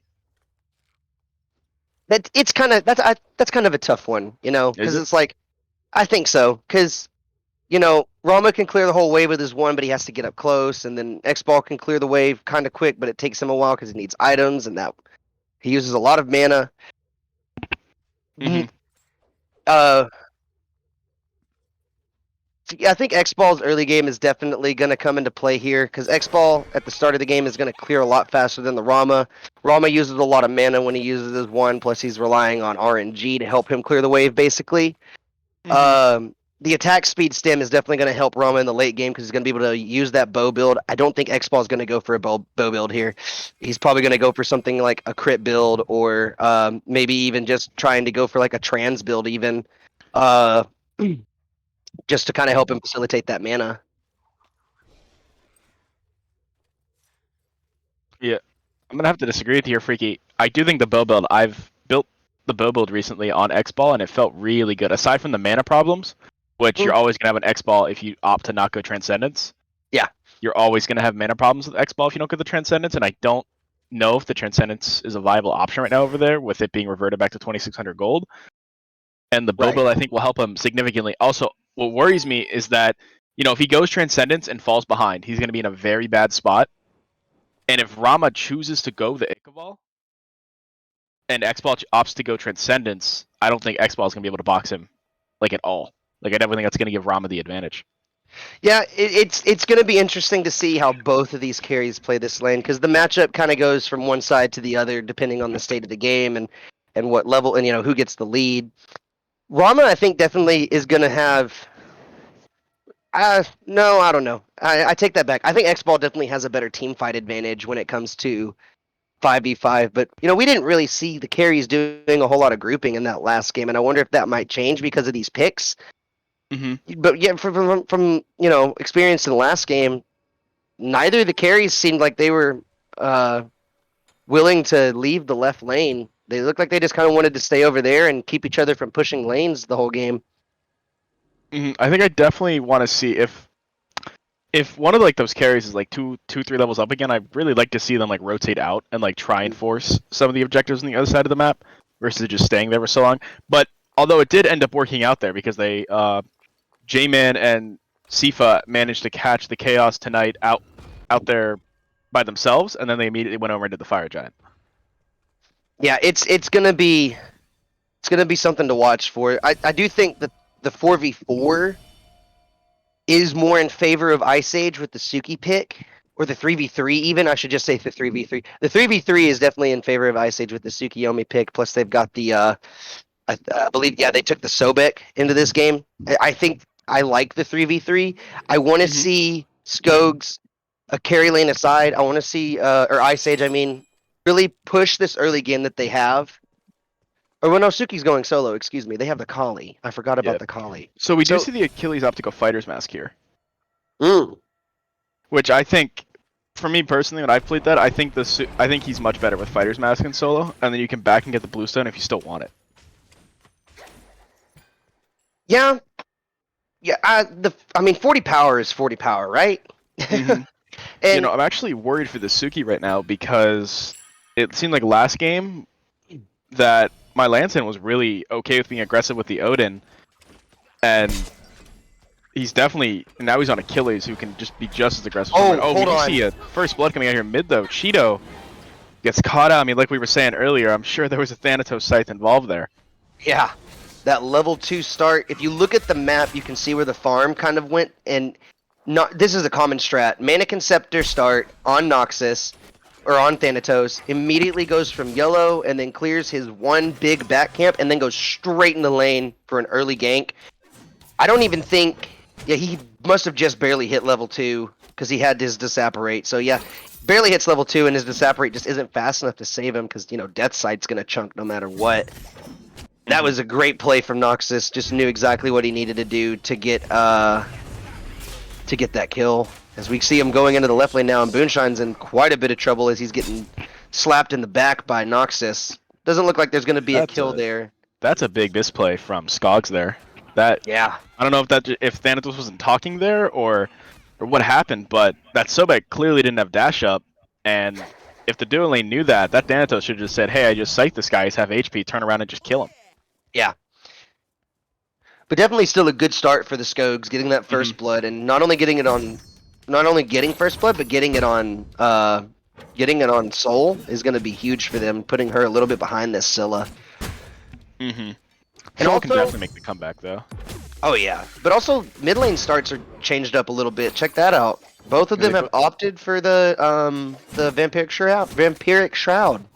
That makes it even more interesting to me that she ended up dying, unfortunately, because she went like kind of the defensive start because she gets the prots and the lifesteal both from Vamp Shroud. Yeah, Death Sight just kind of hits. It's health based damage, and you can build as many procs as you want, but health based damage is still just going to hit for a lot. As Nickryan finds a kill onto Mylantson, and aside from the early start in the mid lane, I think that's going to be a whole lot better for Skogs to see this early level 3 kill. And Scopey finally going to get a chance to get ahead compared to last game, stealing that blue buff away with the help of Nickryan, who is subbing in for somebody. Not subbing in, but they're putting Nickryan into this game in the jungle instead of having Cheeto in the jungle. As all the abilities come out and Cheeto dodges all of them, and now J-Man has no mana. Mm-hmm. Well played by Cheeto there to just get away. Also, one big thing is that this Achilles losing his blue is going to be huge because Achilles is very hard to play in that lane without his blue buff. And we do also see him opt to go the tier 1 breastplate versus trying to get himself the blue stone. Yeah, I would have liked to see him just go straight for that starter, get more power online, because if he's doing this the way I think he is, can we move over to that side of the map real quick so I can see something? Yeah, he does have his armor on, so he's definitely going to be a lot tankier than, especially over Asuki at the start. So I don't think he really needed to build the defense this early. Might be just something in his head as a pluck comes out. Nickryan finds another kill onto J-Man this time. Way to lock him down, Booneshine. Good kill from them. But yeah, I don't know if he needed the defense this early. He should have just went for Bluestone, like you said. I'm a little worried for the Skogs right now because Kali is a late game jungler and she is bringing it early at the moment. 2-0 right now. Makes me worried for the Skogs because she's only going to get worse as the game goes on. Chaos tonight taking quite a bit of poke, but Boonshine's making the rotation over here, and he knows that the dash is down. Sypha's going to get thrown back, but the autos just aren't connecting. I don't know if there's a little bit of miscommunication here, or if Chaos tonight really just wants this farm that badly, but that should have been a kill.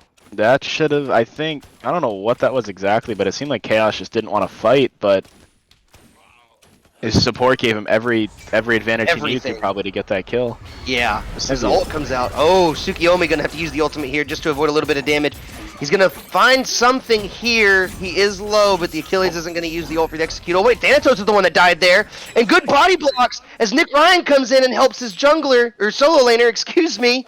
Wow! That's just the problem. That's like the annoying part about playing against Tsukiyomi solo. So right there, they went on him, and you know his jungler wasn't close enough to get there in time. So he just ults them and goes back and forth between them, and then unfortunately, the Achilles decided to hold his ultimate, which was unfortunately I think just a misplay. You should have just used it because then it gave the Kali time to get there, and then body blocked the ult, and not only did Suki live, but both of them died. Yeah, and you know, I gotta point it out. Nickryan coming into this game after not playing that last one. This guy comes in, he's 3-0-1 at the start, and the presence of mind to say, get behind me. He body blocked the ultimate or his solo laner, and then picked up the kill. What a play! Nickryan is laying down the law so far this game. I think has he gotten a kill in every lane? No, not duo. Not duo. Only he got a kill in mid, and he's gotten a kill solo twice. And I think they put pressure on that blue buff again because blue buff is down, and I can't tell if Achilles isn't wearing it. So yeah, they stole blue buff twice. So that's the stuff we were talking about last game too, where Ice Age or Skogs didn't put the pressure on the buff more than once, but they did put the pressure somewhere else. So they kind of stole a different buff that time. But this time, Ice Age is just saying, yeah, we're just going to put pressure on your side of the map. And I think that's a great idea because when he played on that Odin last game, the Odin had the pressure that whole laning phase against Scopey. Yeah, this they really just strolled up and just this Kali is really just saying we're going to do what I want. Oh wow. Thanatos onto the Suki. Good stun. Oh, great stun. Wow. Again. There's nothing I can say about that. 2 people dive your tower, you get stunned with an ultimate, and this guy has no health. I mean, that is double-digit health. You know, you can call the first one maybe a fluke and a misplay on the Skogs part, but he's done it twice now. He's playing this Suki as well as he can, and the Skogs have a really hard time dealing with him. It also, I think, is a combination of a misplay there, because Thanatos dives in first, right? Fafnir probably should have been the initiator, so to say. Thanatos took 2 tower shots in that engagement from being the initiator and diving into tower the way he did. So definitely a misplay, unfortunately for them. It looks like the Skogs are just now. a little bit too relaxed. Oh, excuse me, I didn't mean to interrupt you. No, he's 3 levels up now over in solo. That's a huge level difference, especially since the Rongdas, and with the Rongdas start, or the Fighter's Mask start, I should say, yeah, that's hurting him more than it's helping him now. And we see them going, they really want to shut down this Kali, who's in a little too deep by herself here, although it looks like her team might be able to reach her in time. No. Unfortunately, just too late, but they might be able to refrag? They're going to get over there, and they're going to start the engagement now, as Mylantson's going to finally make the rotation. It's a 3v2. J-Man has very low mana, but here comes the Soul Ultimate, and Mylantson's in trouble right now as he's going to try to get the ultimate off, but Scopey gets the last hit, and that's the 4th death within the first 10 minutes of the game. And now Palm Top Tiger comes out of transformation. You know you're not making it out of there. That's very unfortunate. And now Palm Top Tiger goes down. Great job from Ice Age there, getting to where that Kali was. Unfortunately, they couldn't get there in time to save her, but then they just took that fight and, you know, they got Achilles, and then I think a Fafnir needed to just be disciplined and walked away there. And unfortunately, he stepped back up and he had to de-transform out of his dragon form. And unfortunately, that just caused his demise there. Yeah. Good play on them, I guess, for shutting down the Kali. Oh, interesting leveling. He's not leveling his bolus. He's actually leveling his dot damage as he dives in. That's a good dash. Dash is coming out from Chaos tonight. The 1v1's going in favor of Sypha, but now Sypha's the one that's in trouble as Booneshine and Nickryan show up, and they're going to clean him up. I guess that's good for Sypha, at least, to go ahead and pick that up, but, you know, he falls quickly right behind him. And I think Sypha is really kind of the win condition right now for Skogs. He's the only one that's ahead. He's the only one with a lead on his team. He definitely is playing very well in his lane and doing a good job of pressuring Chaos tonight out. And now you've shifted your focus on the side of Ice Age, and now you're trying to shut him down and get your carry a lead. I think it's a good play from Ice Age to move their attention over there. Yeah, definitely for sure. And unfortunately for Sypha, though, I think just giving that Kali the kill was like the worst person imaginable who could have gotten that kill. Oh no, he didn't. Booneshine got it. Oh, did he? Oh, yeah, no, it was definitely given to the Sobek Booneshine. Okay. Yeah. But one other thing we did see, I wonder if he's choosing to level that 2 because he can't go the Transcendence. And so I wonder if he's leveling that 2 so that he's using less mana in the early game, and so now when he has a little bit more mana online, now he's going to start leveling the Branching Bolas. Yeah, I think it's a really good play on his part to go that leveling route. He is leveling the Bolas now, and he is using it for clear, but it's not using as much mana. And like you said, he's not going to be going that Transcendence build. He's already showing he's got the Leather Cow, the Ichaival, so he is going to be able to make those trades in lane. And he does get that power buff, that slight power buff on his autos, you know, from the 1, so he is going to at least be able to out-trade auto attacks if the 1's down. Good pluck, good blink pluck, but beads are going to get used by J-Man, who has no mana. He's going to start the backing animation, but he sees the jungler, Nickryan, hovering over on the left side. Thanatos is in the air. He's looking for something and just barely misses OfficialCheeto, but he's going to have to walk away now. One thing here, can we see the net worth? Because even though the junglers are only a level apart, there's a 3k gold lead on the side of Ice Age. And it's only about a 301. So looks like the real lead's in solo at almost 2k gold lead. Yeah, definitely on the right side of the map right now. You're seeing just what the level gap is like, and not only a level gap, but I mean, look at the build. He's already got Soul Eater. He's already got the I know that the item's called Shield. Glad Shield? No, yeah, Glad Shield. He's got the Glad Shield online already. He's got Soul Eater. As a pluck comes out, and an ultimate's going to keep him in one spot. Nickryan's going to clean that up. Now they're looking at Palm Top Tiger. The jump lands, but Palm Top Tiger is just going to be able to jump away from that. And immediately picking off the mid laner. J-Man is struggling in this game right now. I kind of want to see Scopy rotate over to this Gold Fury here. He's probably not needed on this one, but if he was here right now, like this fight would just be theirs for sure.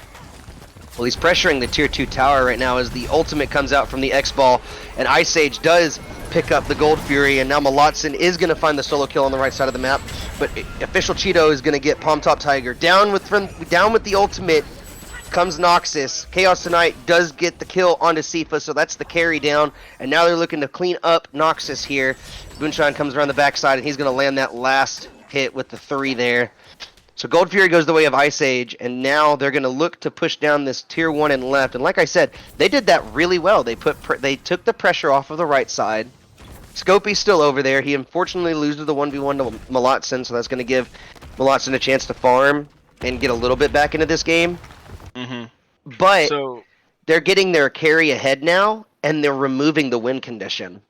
Yeah, so I'm not a huge fan of what Scopy was trying to do there. From what it seemed like he just wanted to push that Achilles under tower and like get the kill, but I think he should have just rotated, because what he got instead was J-Man just stole red.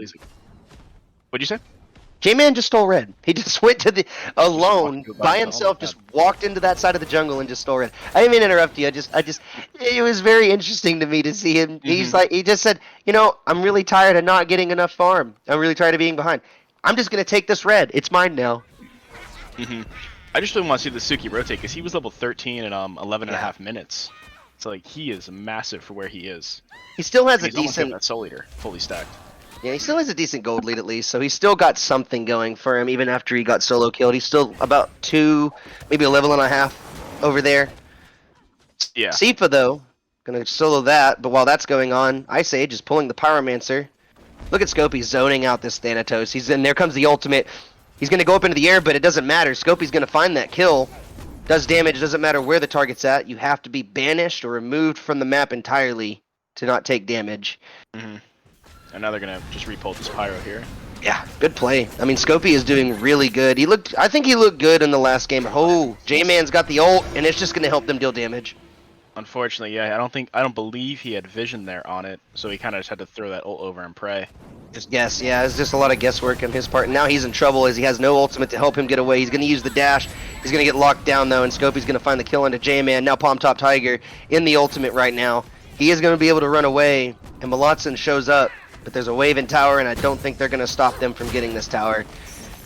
We see Chaos kill Sypha over there. This is just a completely different game from game 1.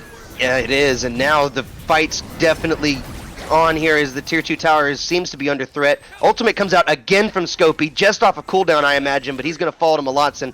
Noxus is going to take the fall right after, and here comes the jungler, Nickryan, the carry for Ice Age to clean up Mylantson. And now they're going to go ahead and clean up this tier 2 tower with the team. Or, well, they might. I don't know. Mylantson or Nickryan. No, they're going to get this. Soul. Yeah, okay, there you go. Soul and Fury is just going to delete this tower. So this is crazy right now. A complete 180 on these teams. And now there's a tier 2 tower getting dropped on the left side. Ice Age is just going to have Chaos tonight push this lane.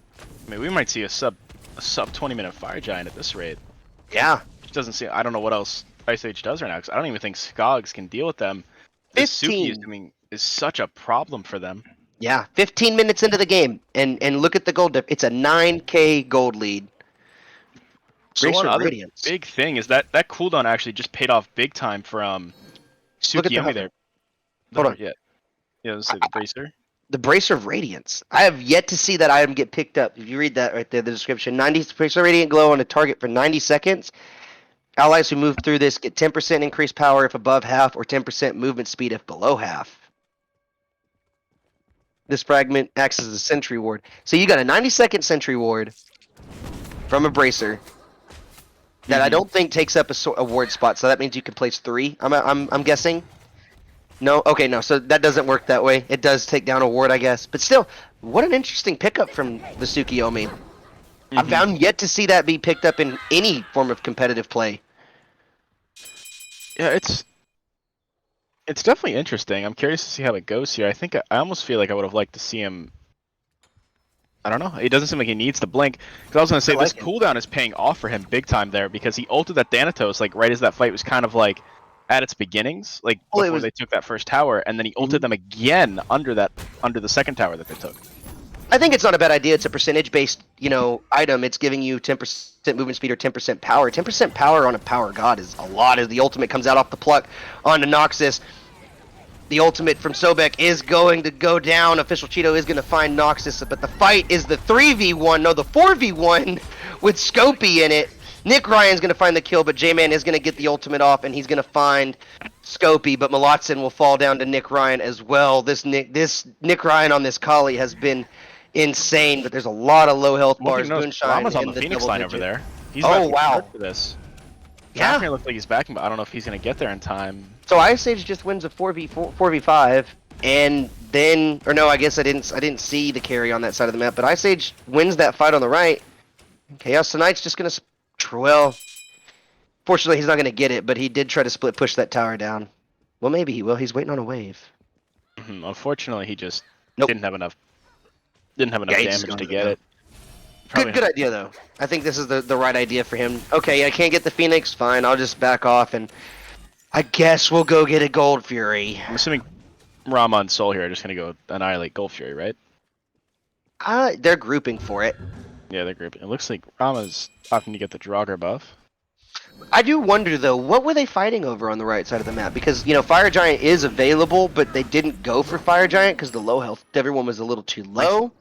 Do you think it was an FP fight? I think they were fighting for that fire, and they were kind of having like a dance, but then Rama just kind of ended up like, hey guys, if you guys win that fight and keep it going long enough, I'll get Left Bird.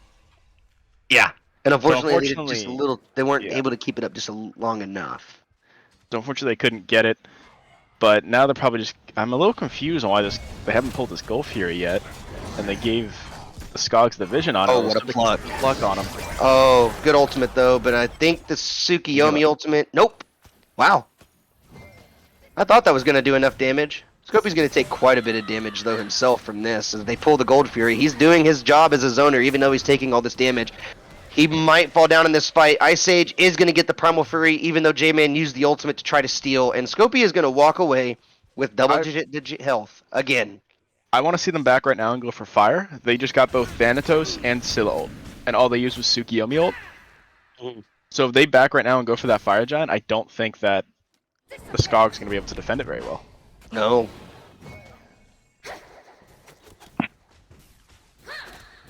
They did use the Frenzy on that Gold Fury, though, which makes me wonder if maybe they, even though it was a Primal Fury that's going to give them the edge there on this Fire Giant, I don't think they have but just the one stack. That's 7%. It did pay off, though. That frenzy did pay off. They killed that Gold Fury right. If they hadn't used that frenzy, then they would have had to drop that Gold Fury for the Scylla, which granted they probably could have done, but...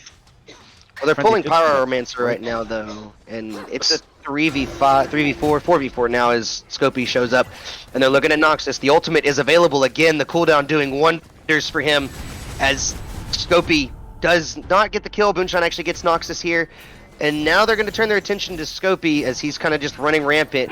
Good pluck from Booneshine, but it didn't look like he was able to throw anything back. But now Palm Top Tiger, coming out of the transformation, is in trouble. Nickryan's going to use the jump to chase after him. Rommel comes out to help deal some damage there, but Nickryan does eventually get the last hit.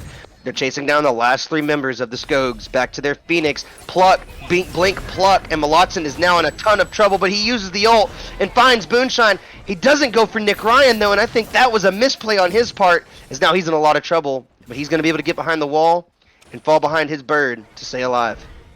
So one interesting thing is Thanatos is like... Thanatos... Like, I can't tell if he's trying to initiate on his own or if he's just getting caught out, but he's like the first to die in like all these fights, either a Sobek pluck or Suki's just making eye contact with him and deciding he's going to ult him.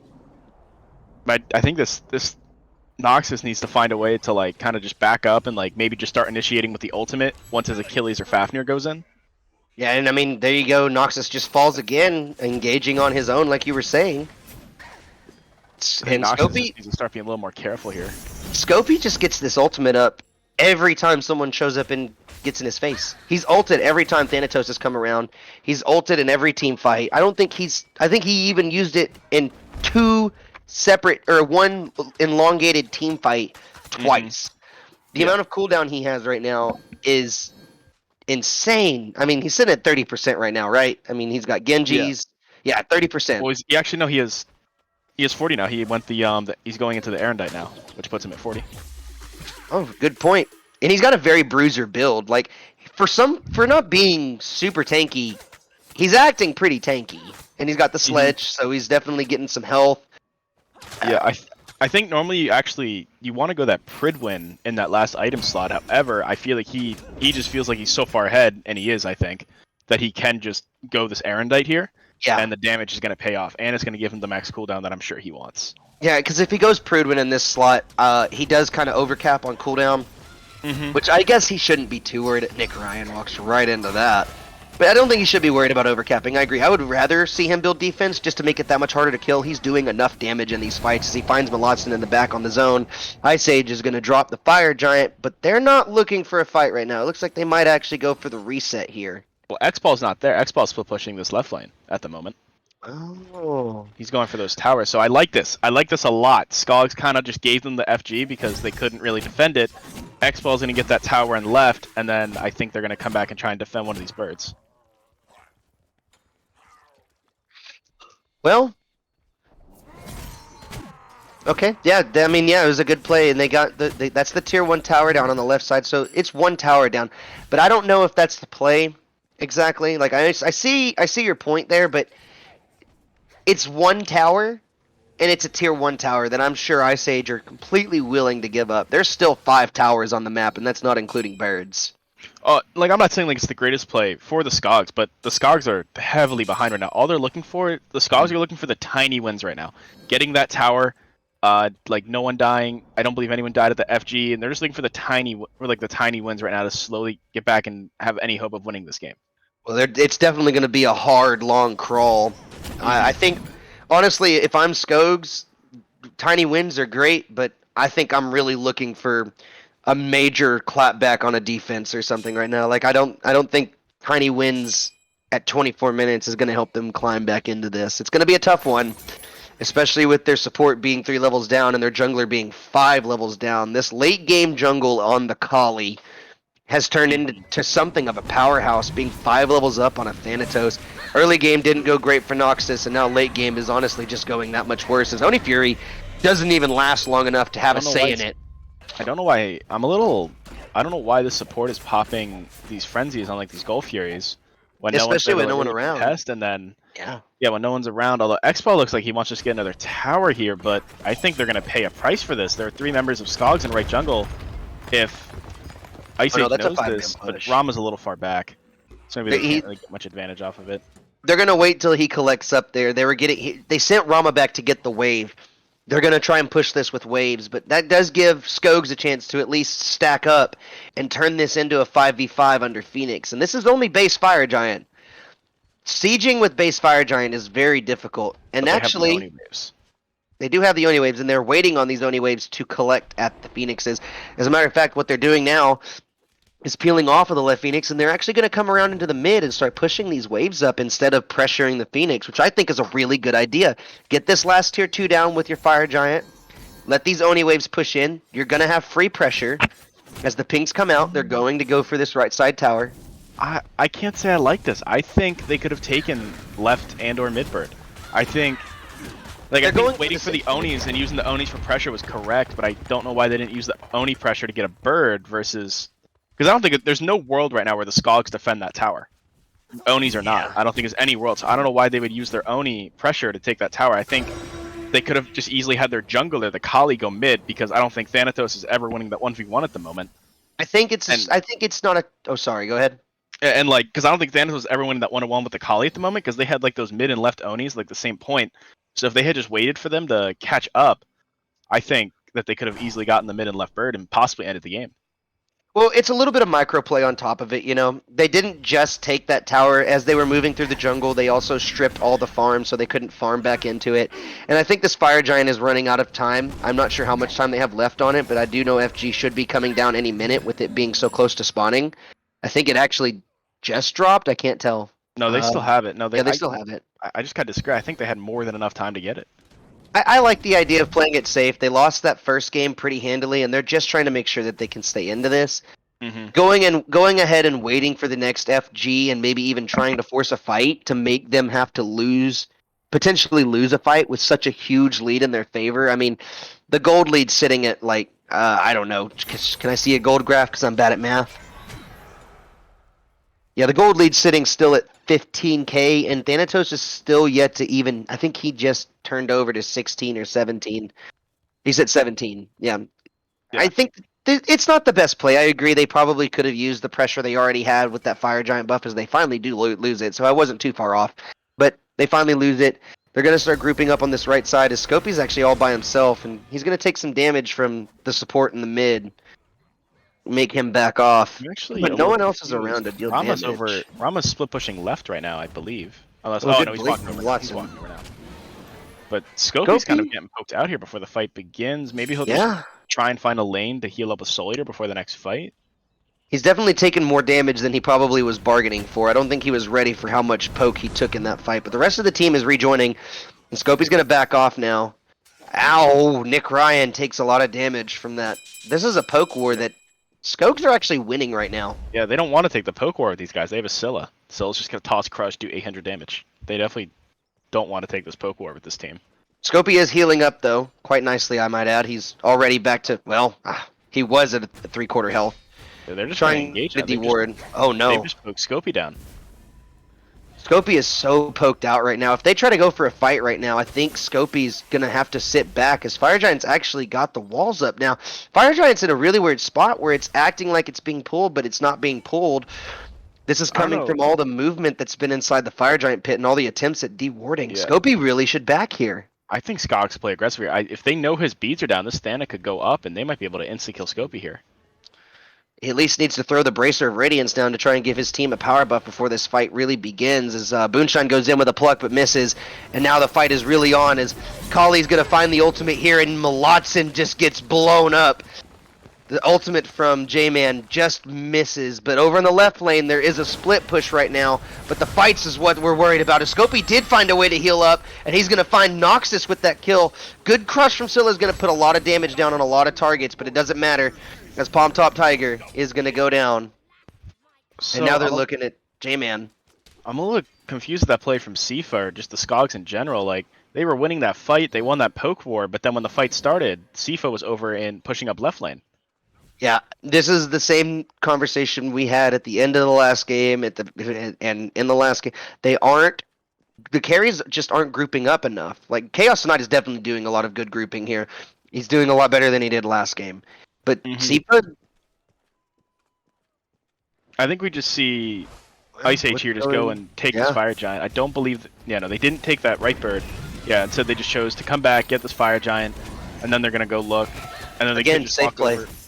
Back here, they could do that Primal or do it before, and then all finish their builds.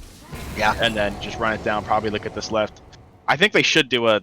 I don't think they should do a five-man siege. I definitely think they should split up because they have this Kali, and like it's going to be so hard for anyone on that team to deal with the Kali. Sorry, my screen's a little pixelated, so I'm having trouble seeing. But yes, it is an enhanced Fire Giant buff. So that's what it was. They went for the team fight, and then they realized that this is an enhanced Fire Giant. So they did. So instead of going for the Phoenix, they take the safe route, fall back, and get this enhanced Fire Giant.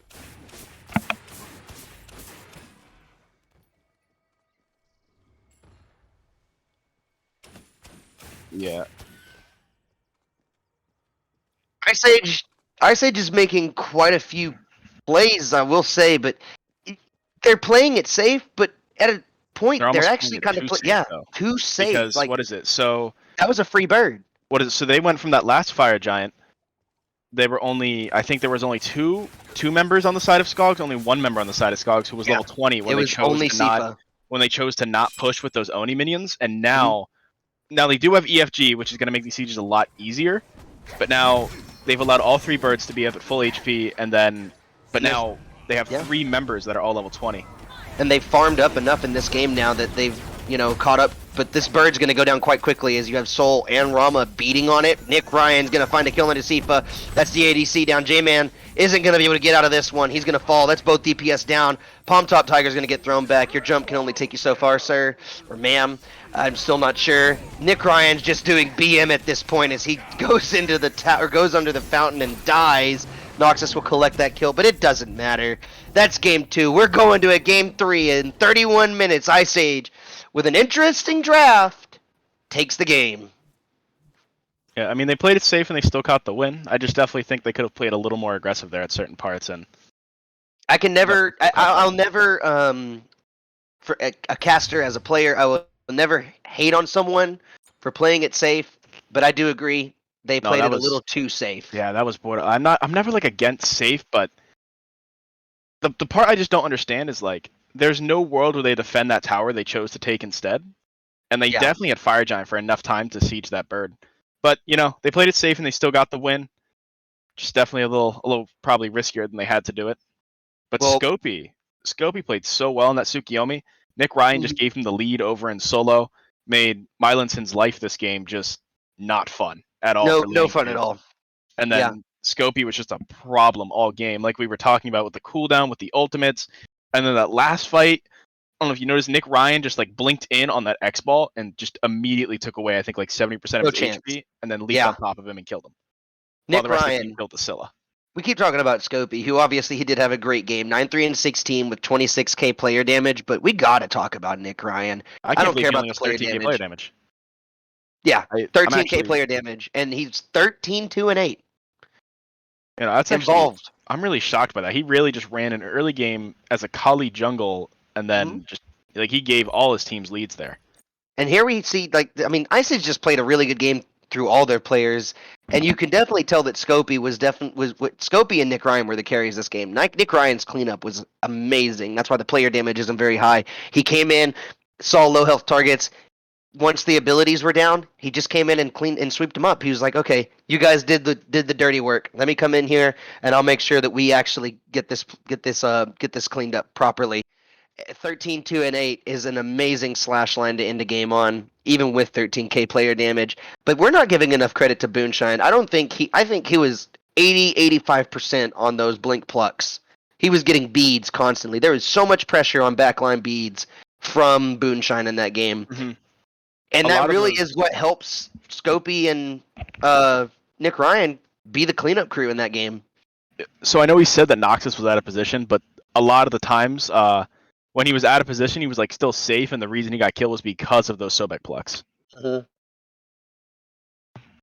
So there's no way they let Kali go through here, right?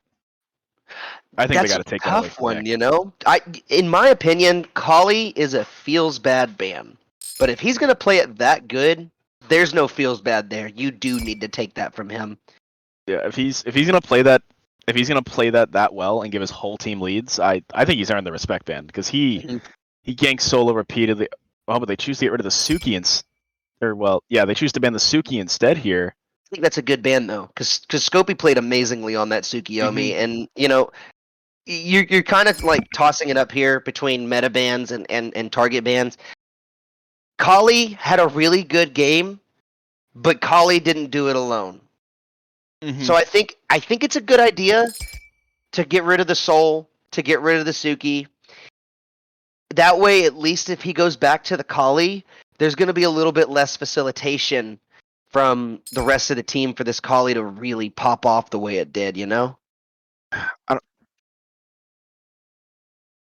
That is the interesting thing here is will it be a Fafnir first pick for the third game straight?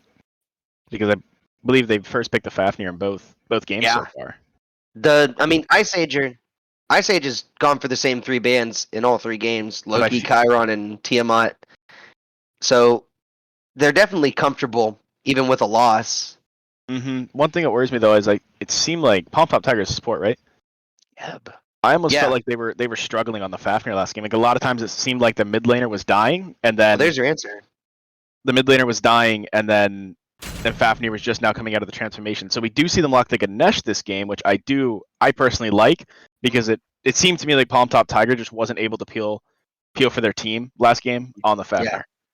I think it's a good idea, and the last team comp just didn't feel like a team a Fafnir team comp, which I understand Fafnir is really good right now, but sometimes comp does matter. Doesn't matter how strong the pick is, and last team comp just did not feel like a team comp for that pick. Yeah. I do like the Ganesh change here. Once again, maybe not a first pick god, but definitely still support first pick though. Yeah. So they're sticking to that trend at least. They're first picking supports here. They're going to grab the Ganesh. I believe now you see the Ice Age is actually kind of thinking about what their next pick is going to be. As they actually go for the early Odin pick. That's a very early Odin pick. And the Sobek, yeah, that's terrifying. That's a really good pick though. I think the Odin was way too early. I would have at least liked to. I'm sorry, I'm getting ahead again. But Odin early, and then the Sobek pick. Huge. But I think that Odin was just way too early. There's good chance that there could be an Awilix pickup here. Try and find some way to counter out the cage. I mean, I want to say the Odin pick was early, but they didn't respect it last time. They picked the Odin last time the Odin was picked. It just wasn't respected. They're picking a Thoth into an Odin right now. I think maybe they just know that Noxus maybe just can't play Awilix, or Mylantson can't.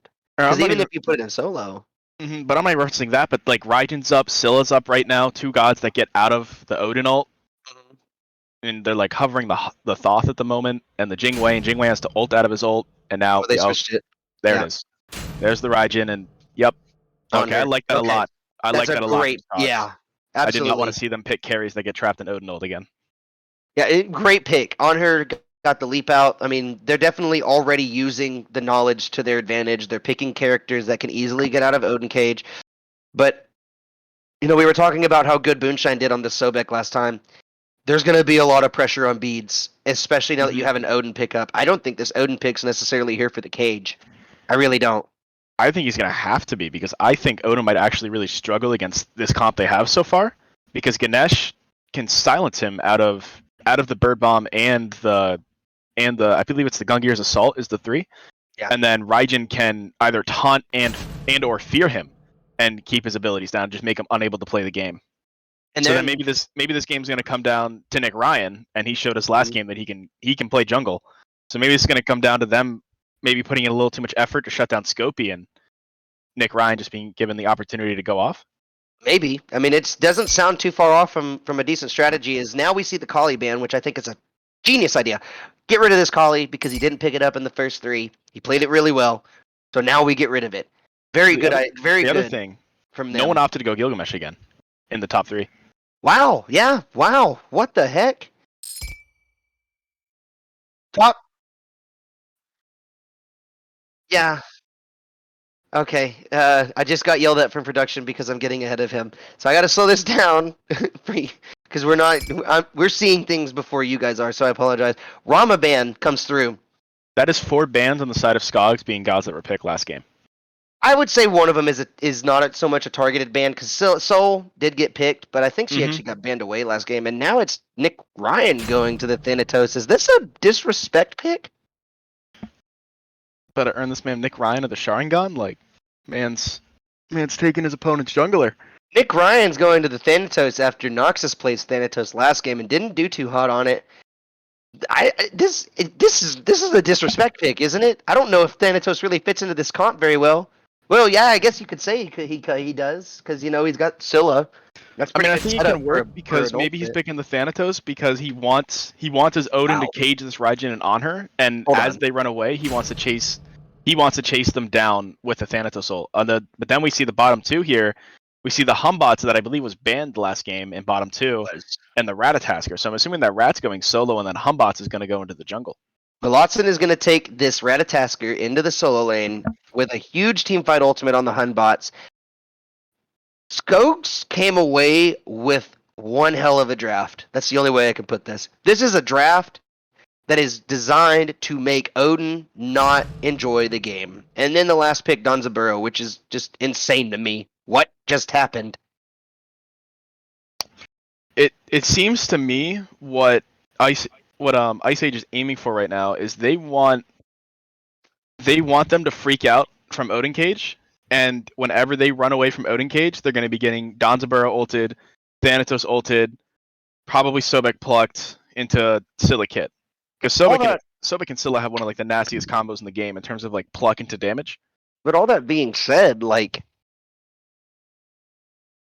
I just want to see how Nickryan does on this Thanatos. Mhm. This is my main focus here.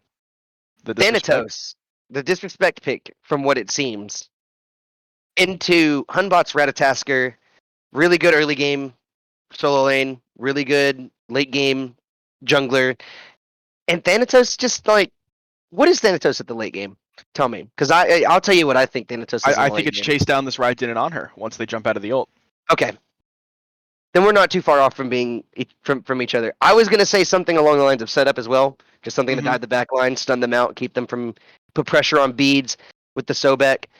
I mean, Ice Age has a good comp. I'm not saying their comp's bad, especially since they have really good follow-up damage off of the Scylla.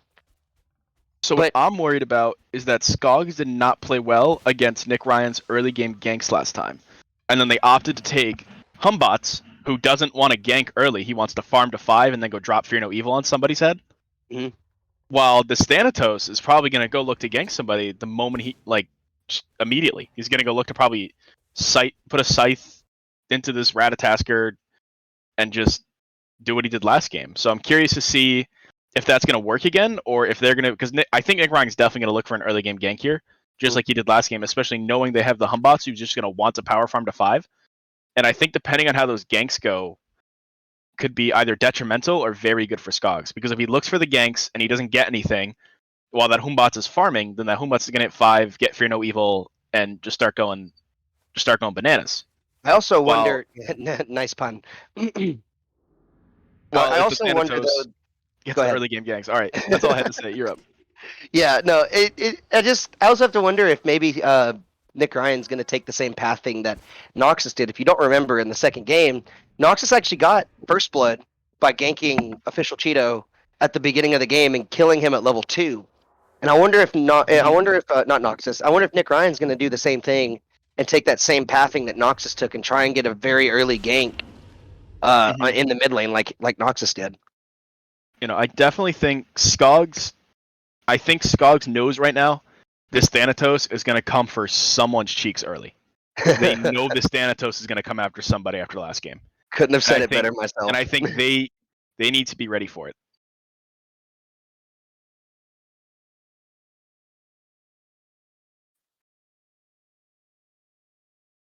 Gotcha. I wonder if someone's going to be able to come in.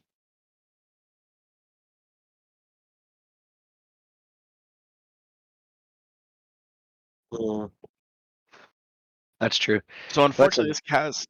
So we just learned from production. Unfortunately, this cast may not last this whole game. Unfortunately, with the servers going down and the schedule getting pushed back, our spectator may have to go here. Unfortunately, but we will do our best till then, and maybe we'll get someone to step in. Hopefully. That'd be the go-to play, right? Mm-hmm.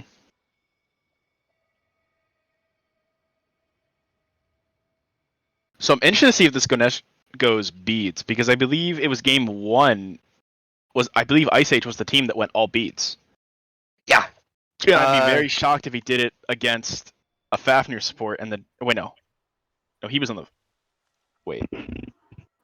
I'd be very shocked if this support doesn't go beads against a Sobek versus what was in game one, because I don't believe it had as much CC as a Sobek pluck. In terms of like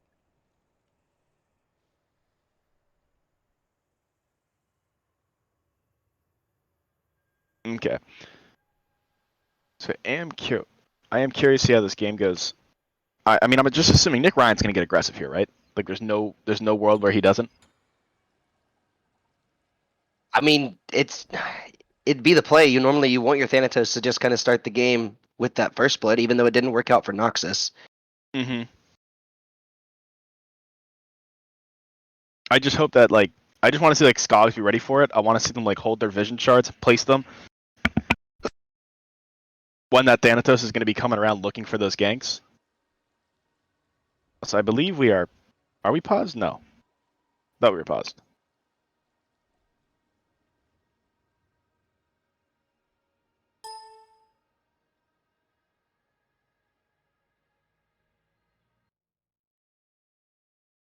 So we do have a DC at the start here. It looks like Palm Top Tiger's not loaded in yet. So maybe it is a pause. Or it will be a pause. Yeah, it looks like it is a pause because I don't see any characters moving or anything. So yeah, game is currently paused as we're trying to get Palm Top Tiger back into the game.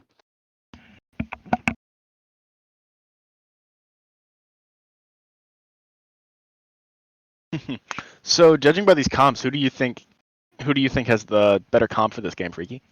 From what we talked about, I really do like Ice Age's comp. I think the Ratatasker pick is great for Mylantson. It really is going to help him with the early game pressure that he didn't have last game. He's got a good setup. Going to be able to get in somebody's face and deal quite a bit of damage. Noxus on this Hunbots, I mean, that's a major team fight ultimate that's going to help out Raijin and on her a lot. And plus, combo that with a Ganesh ult, I mean, their dive has a lot of potential, but it has to beat the dive on Skogs. Mm-hmm. So I like I don't like saying games are gonna be like quick, but I feel like the outcome of this game is gonna be in the first like 10 minutes or so. Like I said, like if this Thanatos gets that early lead again, if Nickryan gets his whole team's lead again on this Thanatos, which is I'm assuming what he's going for, versus if Ice Age manages to get this game to go like get to the mid game even, then I think I'd put it in favor of Ice Age. Yeah, it's very tough, and I do agree. This is going to be one of those games that just goes the way of goes the way of whoever can just get an early lead. Like whoever comes out on top early is going to probably be the one who wins this game. And then on top of that, this Ratatasker pick, one thing I hope to see from it is Mylantson just rotate out of solo and just like come mid, especially if like Nickryan just like looks to put him down again. Just maybe just say screw it to the lane and just go gank and try and get your mid and the rest of your team ahead. Yeah. Sorry, I wasn't giving you my full attention there. Could you repeat that? Oh, what did I just say? I want to see Lanson use his Ratatasker ult to kind of like rotate early, since he will be able to out rotate this Odin with his ult. So I think I would definitely like for sure. use it to his advantage. When you're giving the solo lane some like you always like it whenever your solo lane rotates out of lane and he kind of applies a little bit of pressure out of onto the mid lane, especially as early as he can. I think giving Mylantson this ultimate ability, this tree diff, giving Mylantson this global pressure. That's the word I was looking for. The semi-global pressure is not only going to help him with the rotations, but it's also going to help him just have a presence by existence, so to say. Mm-hmm. And then the CC immunity on top of it, it's going to be a whole lot harder to gank Mylantson than it was in the past. He's just going to be able to press a button and then get out. Or if he wants to re-engage, if his jungler's rotating in to help him out, he can re-engage with that ultimate. Plus, I don't know what Acorn he's going to go for. I prefer on solo lane rat to see him go for the white acorn. I think it's the better acorn between that and the health acorn. Sure, you get health back with green, but Prot Shred is huge, and being Gain. able to do it twice. Yeah, it's Prot Shred and Gain. You get I would agree with you there. I'd like to see him go the white acorn this game. And So into that Odin, get that huge Prot Shed. Odin's biggest strength in the laning phase is his 1 through 5.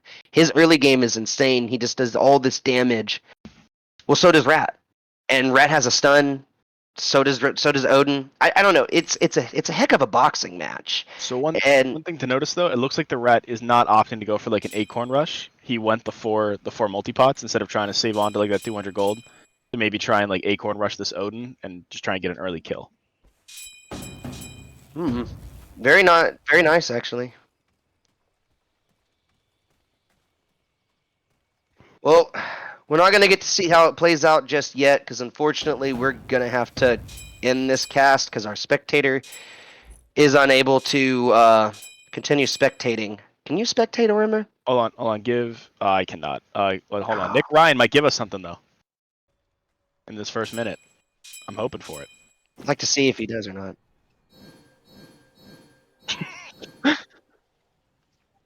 We're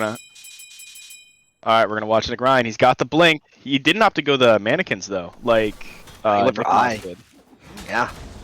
And I think that's going to help him out a lot. I don't really like the mannequins start right now. It just doesn't feel good. And Hidden Dagger's banned, so the other transformation, not great. But Nickryan is going to make that rotation. He is not going for the big minions, so maybe he isn't going to make gank that. this Rat. Maybe. Or maybe he's just waiting for his ability to come up and just hit the AoE on those real quick. Yeah. He's farming both camps this time around, so he's definitely not looking to get to lane very quickly. He's going to get there about the same time as Hunbots. We're going to get a third-person view as he shows up. There's the wards down, and he's not going to do anything. How unfortunate. Oh, just going to chill, just going to move to the right side of the map and farm. So I believe that is the end of the cast, correct? Yeah. Right. Well, unfortunately, we're not going to be able to finish this game as our spectator is going to have to leave. So thank you for joining us, everybody. Maybe we can get another spectator in. Hopefully, we'll see. We'll see what production and what cast tries to do. Shout For out now, to Crown, though. Thank you shout for out to Crown. spectating for us. Thank you, sir.